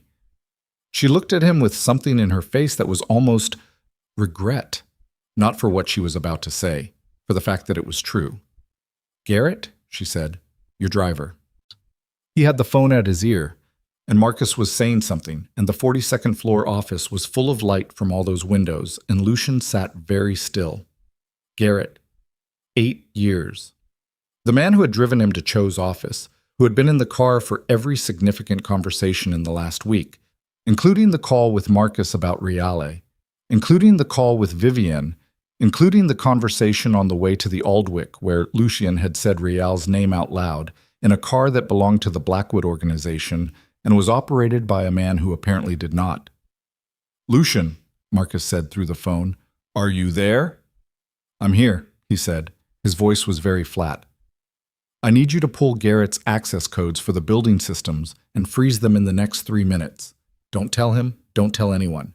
Just do it and call me back. He ended the call. He looked at Evelyn. 8 years, he said. It wasn't a question. I started watching him about 14 months ago, she said. There were things, small things, timing inconsistencies. The way certain information arrived at certain places slightly faster than it should have given its source. I couldn't prove it definitively. I kept a record. She reached into the desk drawer and produced a folder. She set it on the desk between them. This is what I have. He looked at the folder. He did not reach for it immediately. You've been keeping this, he said, for 14 months, while living in my house. While living in my house too, she said quietly. He picked up the folder. He opened it. It was 18 pages of documented observations, timestamps, cross-references, the kind of systematic record that someone keeps when they know they'll need it to be believed and they're not sure by whom or when. He read the first 5 pages quickly and the last 2 slowly. He closed it. The Rial connection is in there, she said. On page 11, Garrett was the conduit between Rial's external contacts and Beaumont's people. Rial gave the information. Garrett managed the live feeds, the timing data, the response monitoring. They built a surveillance architecture inside my own car, he said. Inside your own life, she said. For years. He sat for a moment. His hands were on the folder, and the folder was on the desk, and the desk was between them, and beyond the windows, the city was going on without any particular awareness of or interest in what was falling apart on the 42nd floor. Then he stood up. I need to make a call to the Philadelphia contact before Harp does, he said. I need a location for that. Not Blackwood infrastructure. Nothing that Garrett has had access to. A clean line from a clean location. You can use the secure line on the 44th floor, she said. My father's office. He's not in the building today. I'd let you use a phone, she said. Don't make it more than it is. He nodded. And Lucian. He was already moving toward the door. Her voice stopped him. When you talk to Philadelphia, And to Cho at 3:30, I need you to understand something about what you're walking into. He turned. Beaumont's play isn't about your territory, she said. It never was. He doesn't want what you have. He wants the relationships you have, the legitimate relationships, the financial connections, because those are the things his own operation is missing and can't build from scratch. She paused. He's not trying to destroy you. He's trying to absorb you. And if you walk into that Cho meeting treating this like a war, you'll lose, because it's not a war. It's an acquisition attempt, and you need to block it like one.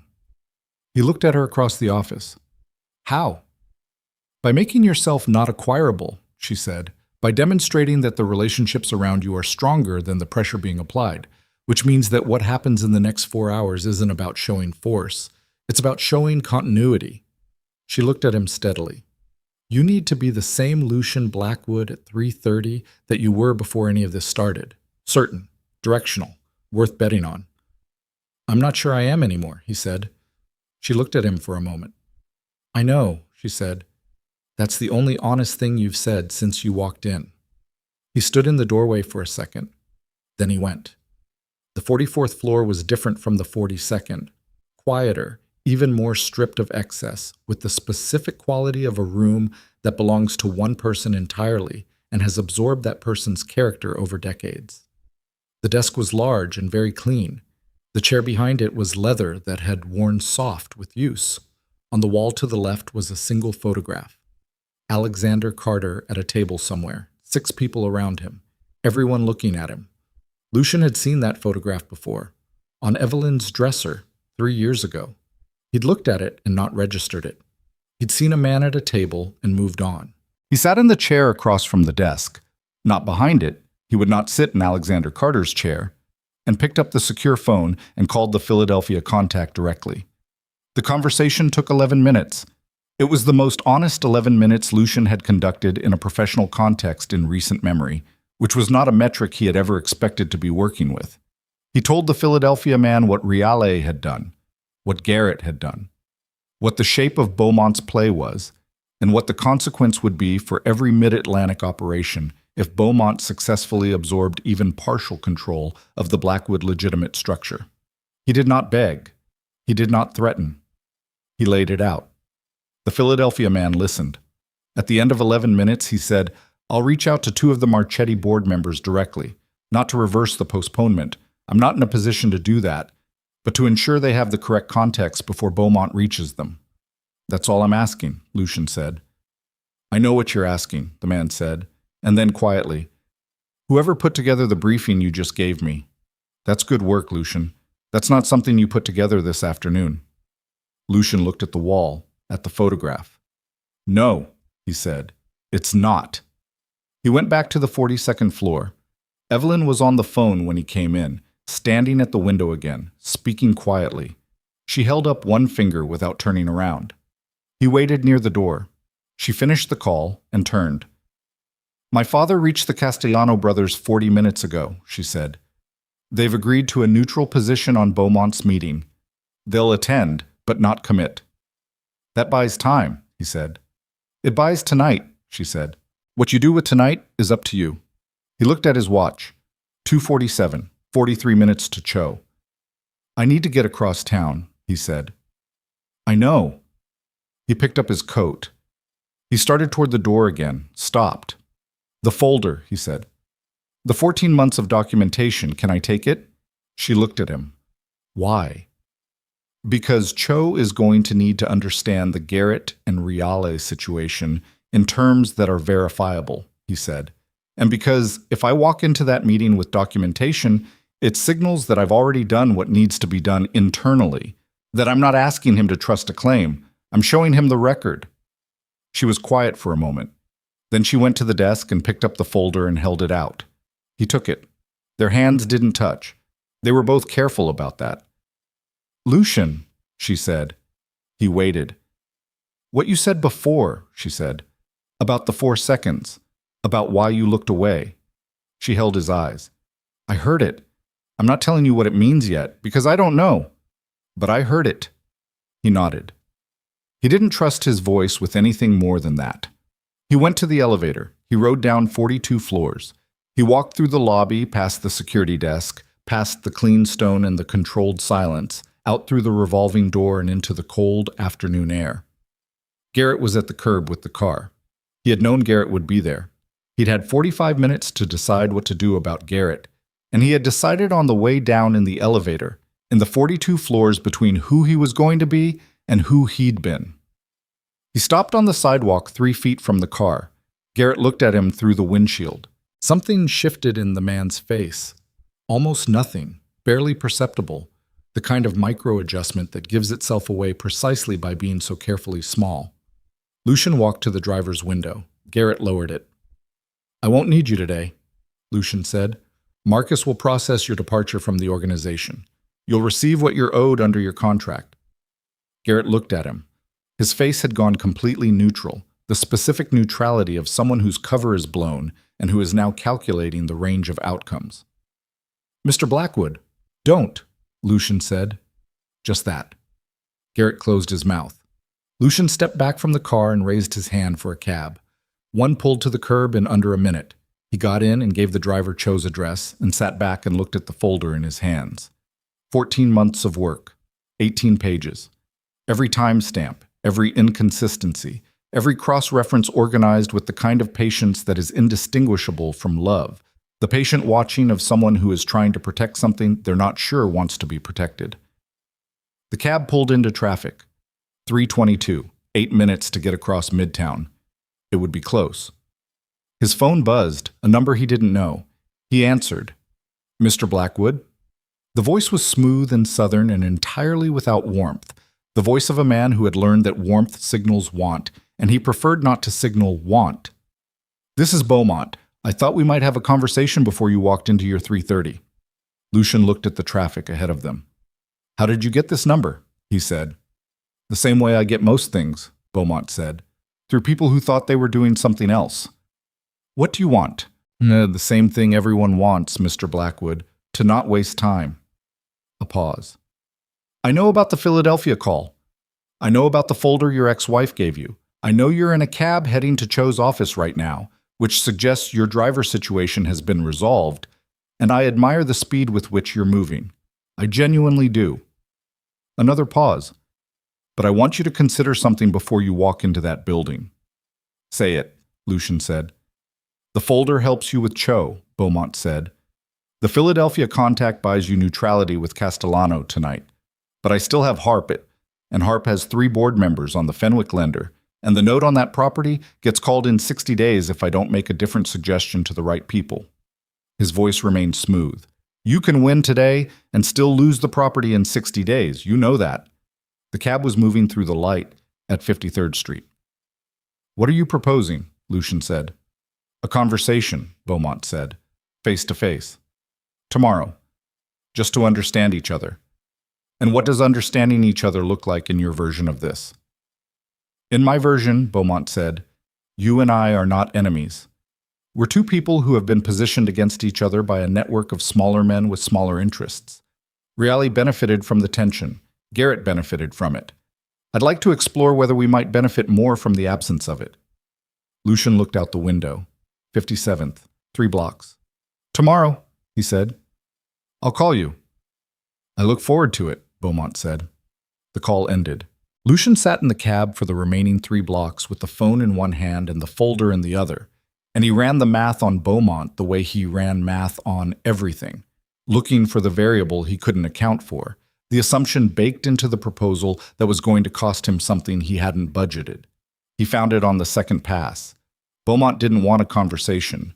Beaumont wanted a reading. He wanted 45 minutes in a room with Lucian to assess the level of damage, to measure how much pressure the structure could still take, to decide whether to push harder or whether there was a more profitable arrangement available. He was offering a conversation. What he was actually doing was requesting an audit. The cab stopped. Cho's building. Lucian got out, paid, stood on the sidewalk for 3 seconds. 3:29. He looked up at the building. He looked at the folder. He thought about Evelyn in the office, 42 floors up in a building 4 blocks east, doing whatever she was doing after he walked out, deciding whatever she was deciding about what he'd said and what it was worth. He thought about the 4 seconds. He thought about what it would have cost him to not look away, what that conversation would have required, what acknowledging in that room, in front of those 30 people, what she was to him, what it would have taken and what it would have meant. He walked into the building. The lobby security had his name. He was expected.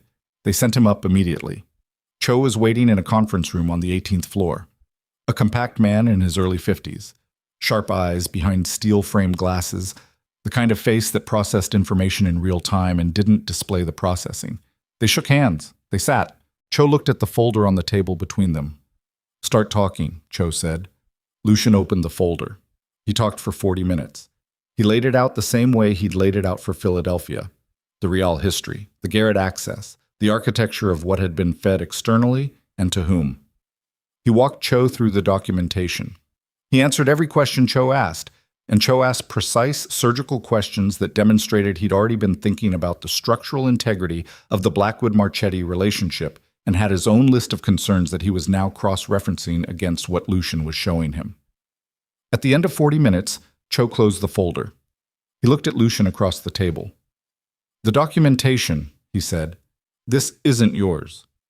"No," Lucian said. "It's thorough," Cho said.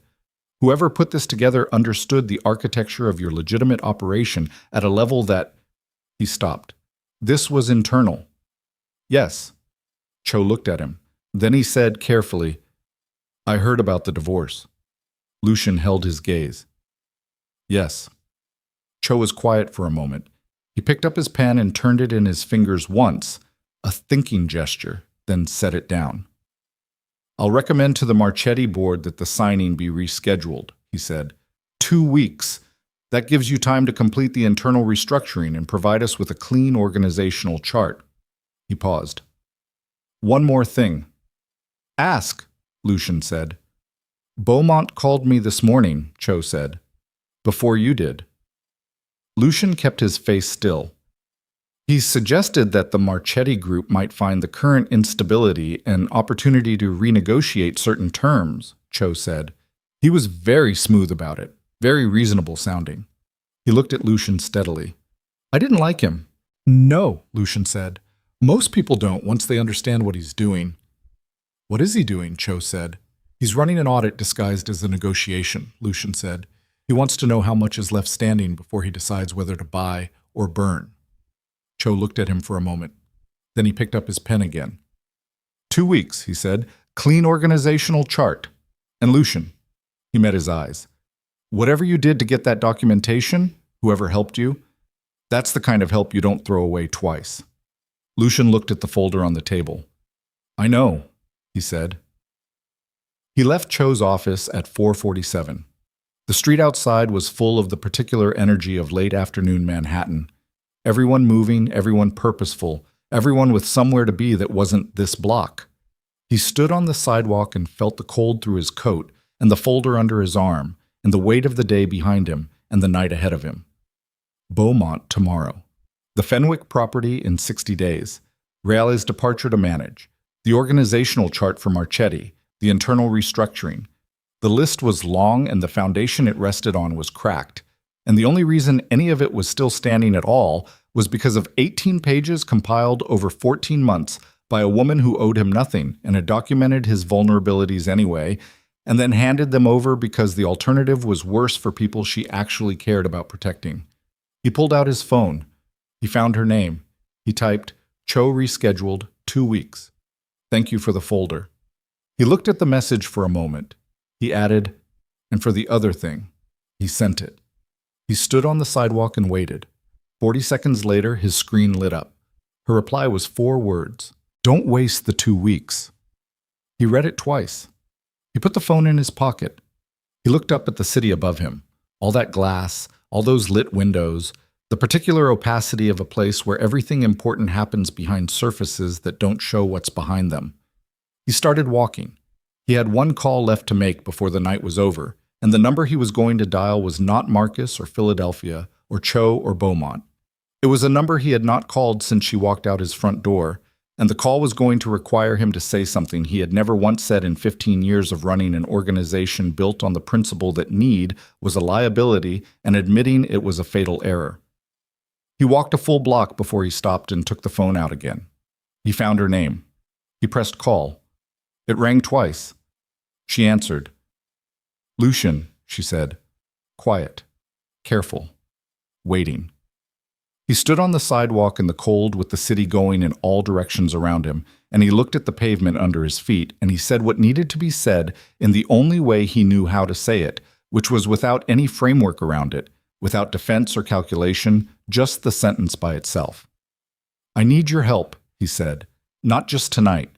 I need to understand what I've been missing, and I think you're the only person who can show me what that is.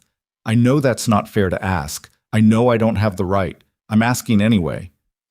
The silence on her end lasted long enough that he thought she might hang up. Then she said, "Come back to the tower." He took a cab back to Carter Tower. Not because he couldn't get another driver in 20 minutes, because the act of getting in the car that Garrett had been driving, even with Garrett gone, felt wrong in a way he didn't want to examine too closely. Some contaminations you don't ride out. You walk away from the vehicle and you find a different one and you pay the $12 and you sit in the back and you look at your own hands on your knees and you think about what you just said on a sidewalk to a woman who had every reason to hang up. She hadn't hung up.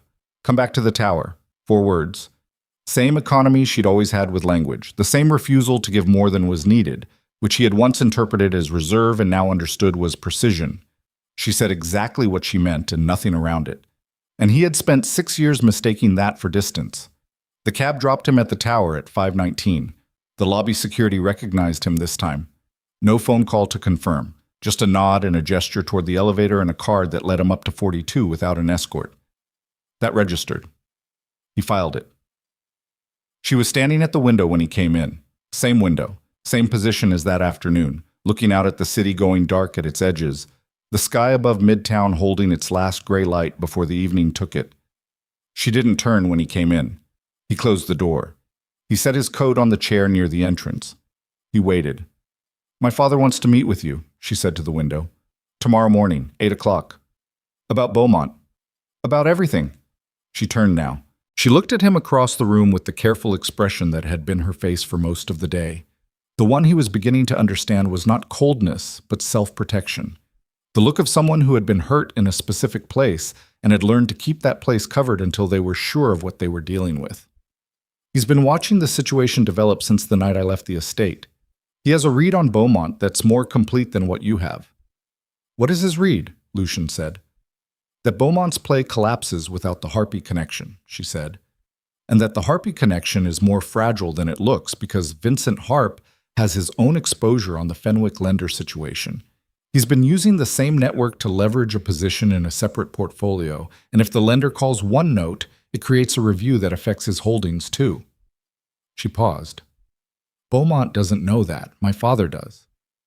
"That's a significant piece of information," Lucian said carefully. "Yes," she said.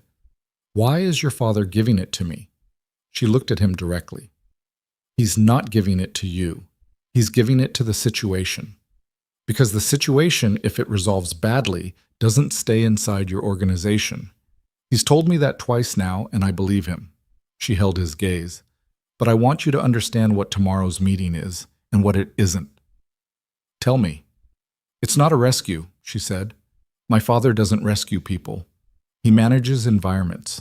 If he meets with you tomorrow, it's because he's decided that a stable Blackwood network serves his interests better than a destabilized one, and he will help you stabilize it on terms that he defines. And those terms will be things you agree to not because you're forced to, but because they're reasonable." She paused. "He is always reasonable. That's what makes him effective." "What are the terms likely to be?" Lucian said. "I don't know specifically," she said, "but generally, transparency about the legitimate structure, a restructuring of the board of the holding company that includes at least one independent director from outside your existing network, and possibly—" She stopped. "Possibly what?" She looked at him steadily. "Some acknowledgement of what happened the night I left. Not to him personally, just on record, in whatever form that takes." Lucian absorbed that. He wants an acknowledgement. He wants his daughter to not have been publicly humiliated by people who thought they could do it without consequence, she said. Not heated, just clear. He's a father. The financial architecture is how he expresses it, but underneath that, it's just a father. Lucian looked at the window. At the city beyond it, all those lights coming on floor by floor as the dark arrived. "And you," he said, "what do you want?" She was quiet for long enough that he thought she might not answer. "I want to know if you meant what you said on the phone," she said finally. "About needing to understand what you've been missing, whether that was strategy or whether it was the other thing." "It wasn't strategy," he said. "How do I know that?" "You don't," he said. I can't prove it to you tonight. I could prove it over time, maybe, if you were willing to let me. But tonight it's just a statement, and you have no particular reason to believe it." She looked at him. 6 years, she said. "I spent 6 years being very careful about what I asked for and how I asked for it. I made myself small in that house. Not because anyone forced me to, because I thought it was the price of being near you. I thought if I was quiet enough and useful enough and present enough without demanding to be seen, eventually you would—" She stopped. Her jaw tightened slightly. "I kept thinking that. Evelyn, I'm not finished," she said. Not sharp, just firm. "I kept thinking that the right moment would come, and you would look at me the way I needed you to look at me, and it would be worth it. And then your mother pointed at my face, and you looked at the floor, and I understood that the moment wasn't coming, that I had been waiting for something that wasn't going to arrive because you didn't know it was supposed to." She paused. "That's the hardest part. Not that you failed me, that you didn't know you were supposed to be looking." He stood in the room with that and didn't try to answer it immediately. He let it be said, and he let it take up the space it needed, because the reflex to defend or explain or reframe was very strong, and it was exactly the wrong thing. "You're right," he said, "about all of it." She looked at him, searching. "I don't know how to do what you needed," he said. I don't know how to be seen and see simultaneously. I know how to manage. I know how to assess and position and protect. I built a whole world around those capacities, and I called it strength, and for 15 years it worked." He looked at his hands. "The part where you sit across from someone and let yourself know how much you need them. I never built that. I don't know if I can build it." "I know," she said quietly. "I'm not saying it won't happen," he said. "I'm saying I'm starting from somewhere very far back, and I know what that cost you, and I don't have the right to ask you to pay it." She looked at him for a long time. Then she said, "Go home, Lucian. Come back tomorrow at 7:30. We'll go up to meet my father together." He looked at her. "Together." "It's the only way it makes sense," she said. "If you walk in there alone, it's a business meeting. If we walk in together, it's something that he'll understand differently, something that might change the shape of what's possible." She held his gaze. "I'm not telling you what that means. I'm telling you what it is." "What is it?" he said. She was quiet for a moment.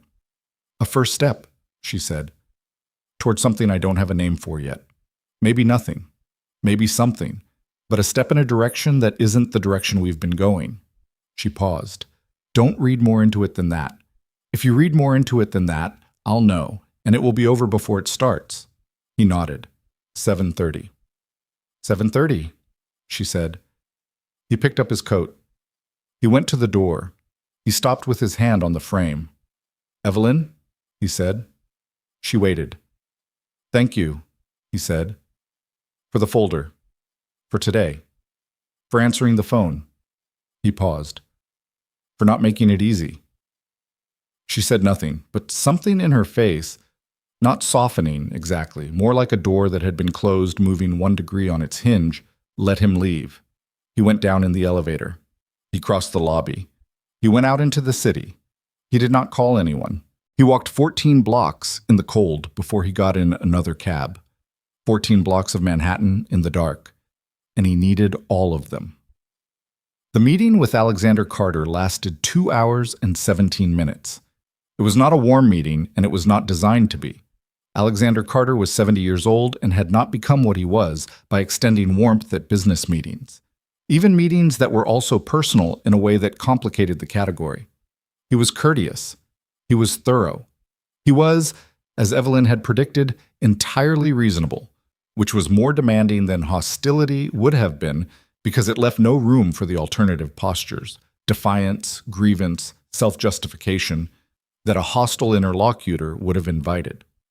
Lucian had none of those postures available anyway. He had thought about that on the walk the night before, and again on the cab ride this morning, and he had arrived at the conclusion that the only available posture was the truth of the situation, plainly stated, which was, I built something real, and I maintained it imperfectly, and there are people trying to take it apart who don't deserve to have it, and I am here because I cannot stop them alone, and your daughter is the reason I know that. He didn't say it exactly that way.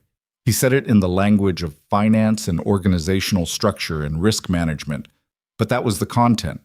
Alexander Carter listened. He asked questions.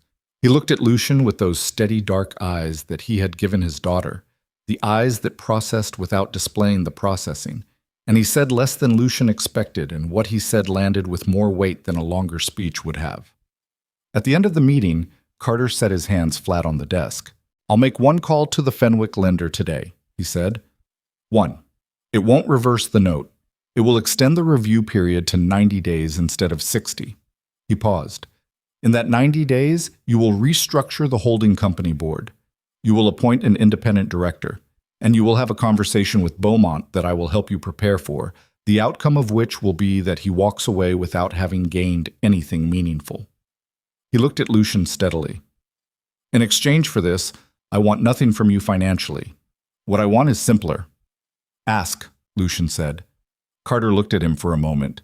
Then he looked at Evelyn, who was sitting to Lucian's left, and the look between father and daughter was brief and private in the way of people who have an entire language between them that has been developed over decades and requires no words.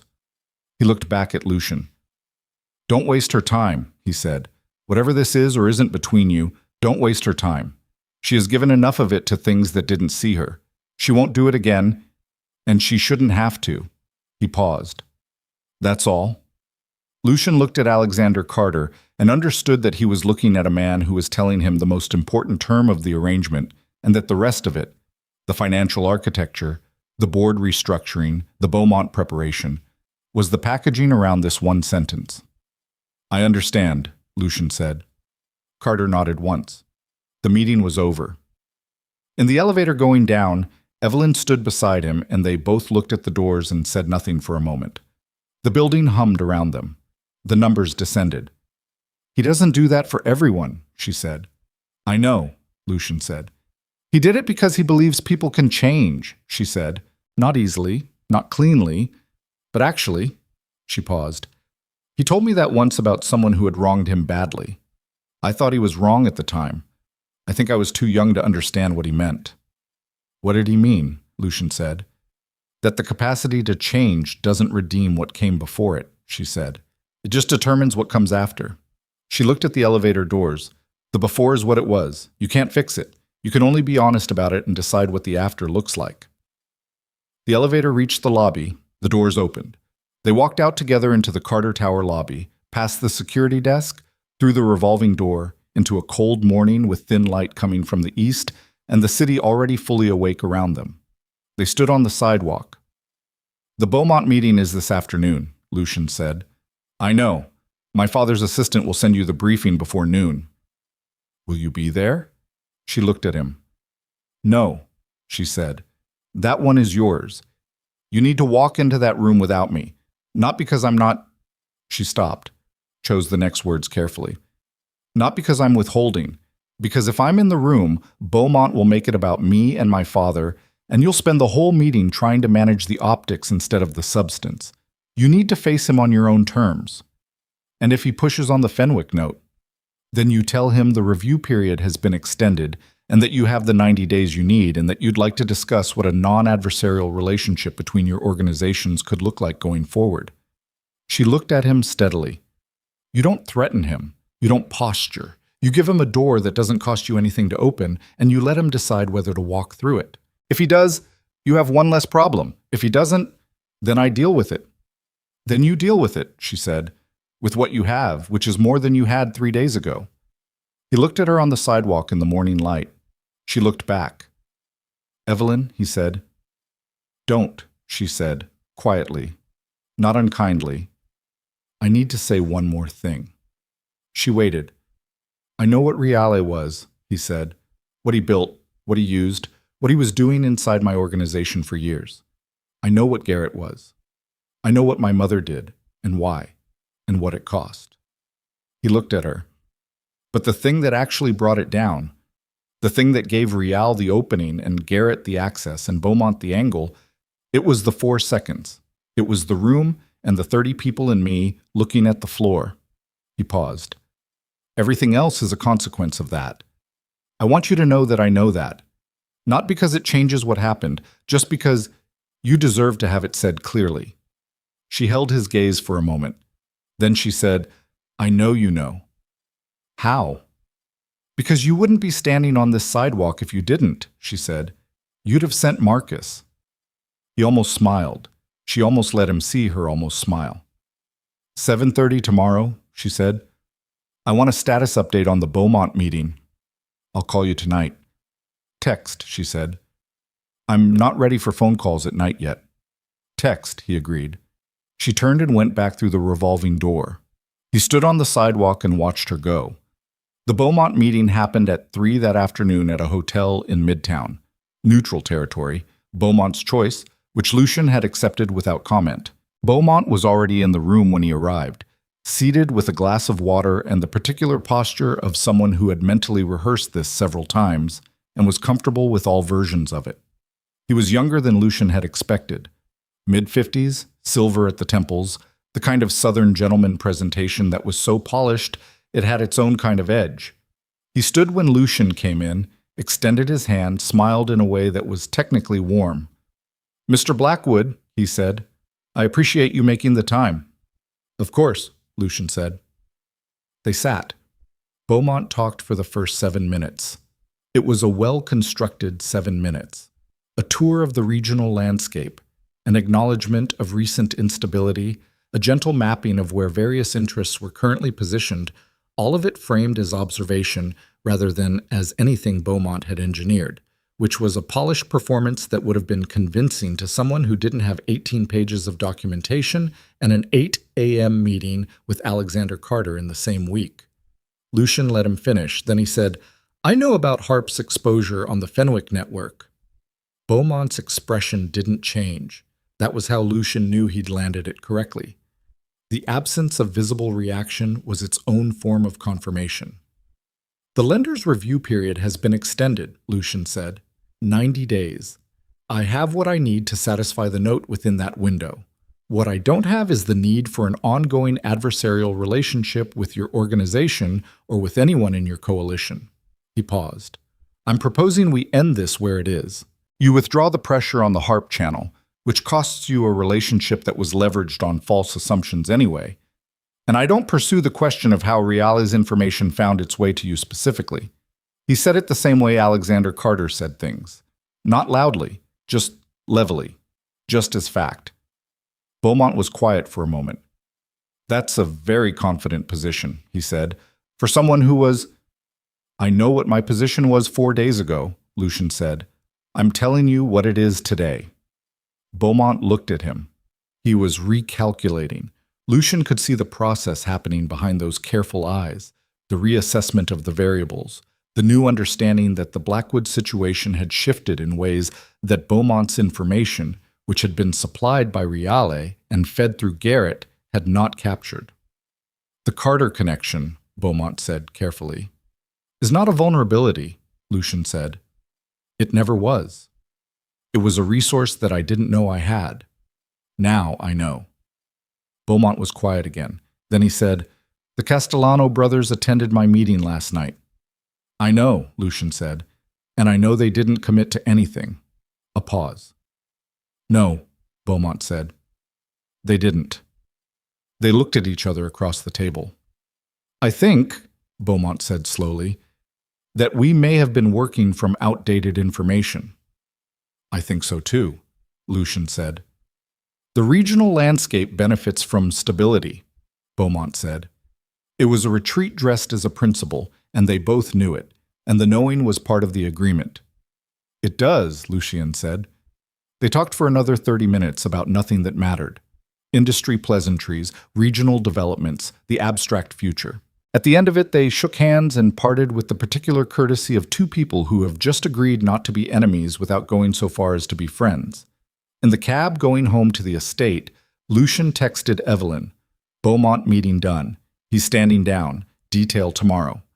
He watched the city go past outside. It was late afternoon and the light had gone gold the way it does in October when the angle is right, sitting on the surfaces of buildings and turning them amber, and Manhattan looked briefly beautiful the way it does when the weather cooperates. She replied in 4 minutes, "Good. Get some sleep." He looked at those 3 words for a moment. He put the phone in his pocket. He slept for 11 hours. The weeks that followed were not easy and were not designed to be. The holding company board was restructured in 22 days. The independent director, a woman named Kathleen Morse, who had spent 20 years in institutional compliance and who had been recommended by Evelyn through a channel that Lucian didn't ask too much about, proved to be exactly as demanding as Evelyn had suggested she would be, which was demanding in the specific way that is useful rather than obstructive. She found 3 additional exposure points in the portfolio architecture within her first 2 weeks that Lucian had not known existed. 2 of them were legacy issues from before his tenure. One of them was Real. Reale departed the organization in 31 days, as agreed. His exit was announced internally as a retirement. Externally, it made no noise at all, which was the way both of them had wanted it. Lucian had one final conversation with him, brief, in the Aldwych, the same corner table. Reale looked smaller than he had before. Not physically, just reduced in some way. The way things look when the pressure around them has been released and you can see for the first time that they were borrowing dimension from it. "I want you to know," Lucian said, "that I understood what you were doing and why. I'm not going to tell you it wasn't rational." Reale looked at him. "Then why wasn't it enough?" "Because rational isn't the same as right," Lucian said. "And I think you knew that. I think you've known it for a while." Reale didn't respond. He picked up his coffee, took a drink, set it down. The filing system calm was still there, but it was quieter now, less functional. "Your father would have handled it differently," Reale said. "Yes," Lucian said. "He would have. But I'm not my father." He meant it as a neutral statement of fact. It landed like something more. He left the Aldwych and didn't go back. Vivian was the hardest part. He had waited 2 weeks before he had the real conversation with her.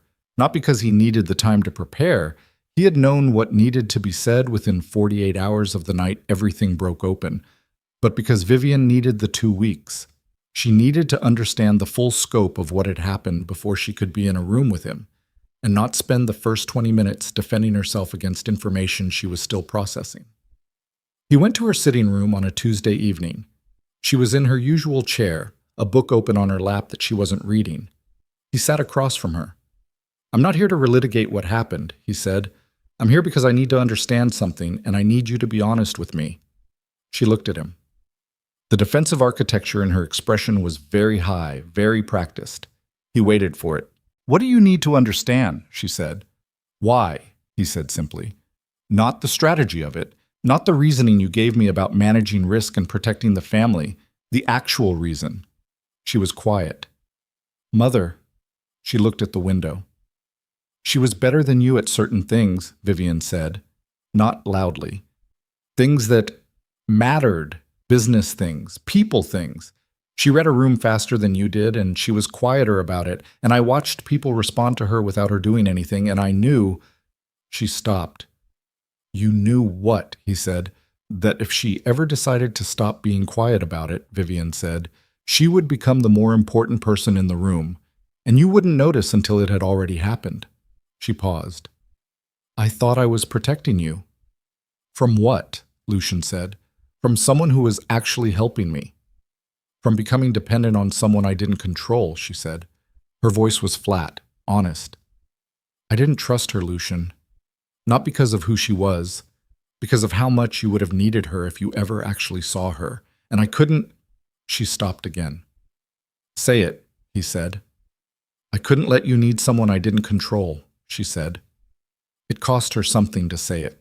He could hear the cost. "I know what that makes me." He looked at his mother in the chair in the room she had presided over for 3 decades. He looked at her and tried to see both things simultaneously. The woman who had spent his entire life protecting him in the ways she knew how, and the woman who had let that impulse metastasize into something that had nearly destroyed everything he built. "It makes you someone who was afraid," he said. "I understand that. I'm not forgiving it yet, but I understand it." She looked at him. "What happens now?" she said. "You take a step back from the operational decisions," he said. "Not from the family, not from me, but from the business, permanently." He paused. "I should have done that a long time ago. That's on both of us." She looked at the window again. "And Evelyn," she said. He was quiet for a moment. "That's not something I can tell you about right now," he said. "It's not yours to know yet." Vivian absorbed that. She didn't push. That itself was new. "All right," she said. He stood up. He went to the door. "Lucien," she said. He stopped. "I know what I did," she said. "I want you to know that I know." He nodded. "I do know that," he said. "It's a start." He went downstairs. With Evelyn, things moved the way ice moves. So slowly you couldn't see it in the moment, only in the aggregate over time. They talked every few days at first, usually about the operational situation because that was the framework they both had available, and because the operational situation was real and required actual conversation. She had thoughts on the Morse appointment that were useful. She had a perspective on the Marchetti renegotiation that he hadn't considered. She gave these things freely and without calculation, and he received them the same way, which was not easy. The reflex to assess the angle, to look for what she was building toward, kept firing, and he had to consciously set it aside. She was not building toward anything. She was just helping because helping was what she did. He understood that now. He understood it cost her something, and that she gave it anyway, and that there was a specific kind of person who operates that way. Not from weakness, not from need, not from the hope of reciprocation, but because withholding was a foreign language to her in contexts where she was in. He was trying to understand if he was still in. He thought he was. He wasn't sure if that was what she needed yet. She called him on a Thursday night in the 3rd week, which was the first time she'd called rather than texted, and he noticed it and said nothing about it. "The Fenwick note," she said. "Marcus's restructuring plan. I looked at the numbers. And? You can satisfy it in 60 days if you restructure the Mid-Atlantic holdings the way Morse suggested, and you bring the Marchetti deal to close by the 15th. She paused. "You could do it in 45 if you were willing to sell the Breyer property in Connecticut." He was quiet. "I know you don't want to sell Breyer," she said. "It was my father's," he said. "I know," she said. "I'm not telling you to. I'm telling you it's an option if the timeline gets tight." He thought about it for a moment. About his father. About the Aldwych and Real's exit, and the way that history moved through a family whether you managed it or not. "Maybe," he said. "Not yet." "Okay," she said. A silence. Not uncomfortable. The kind that has something in it. "Evelyn," he said. "Yes." "I want to ask you something, and I want you to give me an honest answer, even if the honest answer is not yet, or I don't know." She was quiet, waiting. "Are we—" He stopped, started again. "Is there a version of this where we—" "I don't know," she said. Not unkindly. Not quickly either. She had sat with the question for a moment before answering, which told him something. "I think there might be. I think that's why I'm still having this conversation, instead of having handed you the folder and wished you well and closed the door." She paused. "But I need you to understand something, Lucien. If there's a version of this, it looks different than what we had before. It has to." "I know," he said. "I'm not going to be invisible again," she said. "I'm not going to make myself small. I'm not going to wait for you to see me. If I am in a room, I am in the room. If I have a thought, I say it. If I need something, I ask for it." Her voice was steady. Not defiant, just clear. The same clarity she'd always had that he'd spent 6 years failing to honor. "That's the version. Take it or leave it." "I want to take it," he said. "I know you want to," she said. "I'm asking if you're capable of it." He sat with that. "I don't know yet," he said. I think I might be. I want to find out.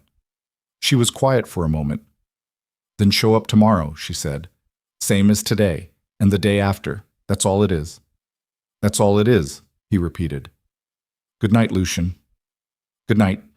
He set the phone down on the desk in the study. The same study where he'd sat the night she left, with the untouched glass, looking at the empty chair across from him. The lamp was on. The room was quiet. The Hudson Valley was dark outside the window, the river a black line he could just make out below the low clouds. He thought about everything that had broken and everything that had been revealed by the breaking and the specific ratio of those two things that was still undecided. How much was loss and how much was exposure? How much of what had collapsed needed to collapse because it was built wrong, and how much was simply gone? He didn't have the answer to that yet. He sat in the study for a while and let the not having the answer be what it was. 6 weeks after the night she left, the Marchetti deal closed on the 14th, 14 days inside the window she'd identified. He texted her when Marcus confirmed it. Marchetti closed. 14th. Her reply came in 2 minutes. I know, Cho called me. He stared at that for a moment. He typed, He called you? She replied, We've been talking. He's interesting. He smiled, actually smiled, alone in his office, in a way that felt unfamiliar in his own face. He typed, Are you trying to steal my business relationships? She replied, Depends on how you look at it. He put the phone down, picked it up, put it down again. 3 months after the night she left, they had dinner. Not a meeting, not a discussion of the operational situation, though that came up because it was real, and both of them were in it. Just dinner at a small restaurant in the West Village that had no connection to either of their worlds, where they were not Blackwood and Carter, but just two people with a long and complicated history who were trying to figure out if the future looked anything like the past, or whether it was something different they didn't have a word for yet. She ordered without looking at the menu because she'd been here before, which meant this place was hers, not his, and he understood that was intentional and accepted it. They talked about Morse, about Vivian's adjustment to the step back, which was incremental and imperfect and ongoing, about the Fenwick property, which had been satisfied in 62 days, about the Breyer property, which he had not sold and did not think he would. At the end of dinner, walking out into the cold, she said, You're different. He looked at her. Different how? You listen now, she said. Before you heard. There's a difference. He thought about that. When did it change? She considered it. The Cho meeting. He told me how you used the folder, how you presented it. She paused. You could have claimed credit for the documentation. You didn't. It wasn't mine to claim credit for, he said. No, she said. It wasn't. She looked at him. That's the difference. They stood on the sidewalk in the cold. A cab went by. Someone's music from an open window 2 floors up, something old he didn't recognize. I have something to tell you, he said. She waited. I sold the Breyer property, he said. She blinked. You said... I said not yet, he said. 3 weeks ago felt like yet. Last week didn't anymore. He looked at her. I don't need to hold on to things that belong to someone else's version of me. My father built what he built. I've been building something different, and I think I need to let what's different be different. She looked at him for a moment. Something in her face shifted. That door again, a degree further on its hinge. What did you do with the money? She said. Cleared the last of the Fenwick restructuring debt, he said, and endowed a small financial literacy program through a foundation Morse connected me with. He paused. My mother's idea, actually. Evelyn looked at him. Your mother, she said. She's trying, he said, imperfectly. In the way people try when they know they owe something they can't fully repay. She was quiet for a moment. Tell her... She stopped. No, I'll tell her myself, eventually. He nodded. They stood on the sidewalk for another moment. Lucian, she said. Yeah. Don't send a car for me next time, she said. I'll meet you. He looked at her. Okay, he said. She turned and walked toward the avenue. He watched her go, the straight back, the unhurried pace. The way she moved through the city like someone who belonged to it and always had, who had never needed anyone else's name or architecture or protection to be exactly where she was going. She reached the corner and turned. She didn't look back. He stood there after she was gone. The cold was sharp. The street was quiet in the way of city streets that have absorbed the whole day's noise and finally stopped. Above him, someone closed a window and the music cut off. And it was just the street and the cold and the dim-lit storefronts and the distance between where he was and where she'd been. He had lost and found and broken and begun in the span of 3 months. He had been stripped of things he thought were structure and discovered they were scaffolding. He had held on to things he thought were his and found they belonged to a version of himself he was done being.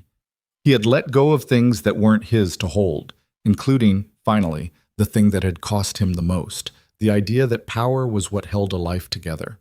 It wasn't power, it was attention. It was the willingness to look, to stay looking when what you saw demanded something from you, to not look at the floor when the room got hard. He had been 15 years building an empire and 3 months understanding what it was for. He started walking toward the avenue. Somewhere north of him, 42 floors up above Midtown, the city spread out in every direction under a clear October sky, and a woman who had never needed anyone to know her name was living her life without him in it and making it look natural, because for her, it was. He didn't know what came next. He knew what he was going to do tomorrow, and the day after, and the day after that. Show up. Same as today. That was all it was. That was enough to start.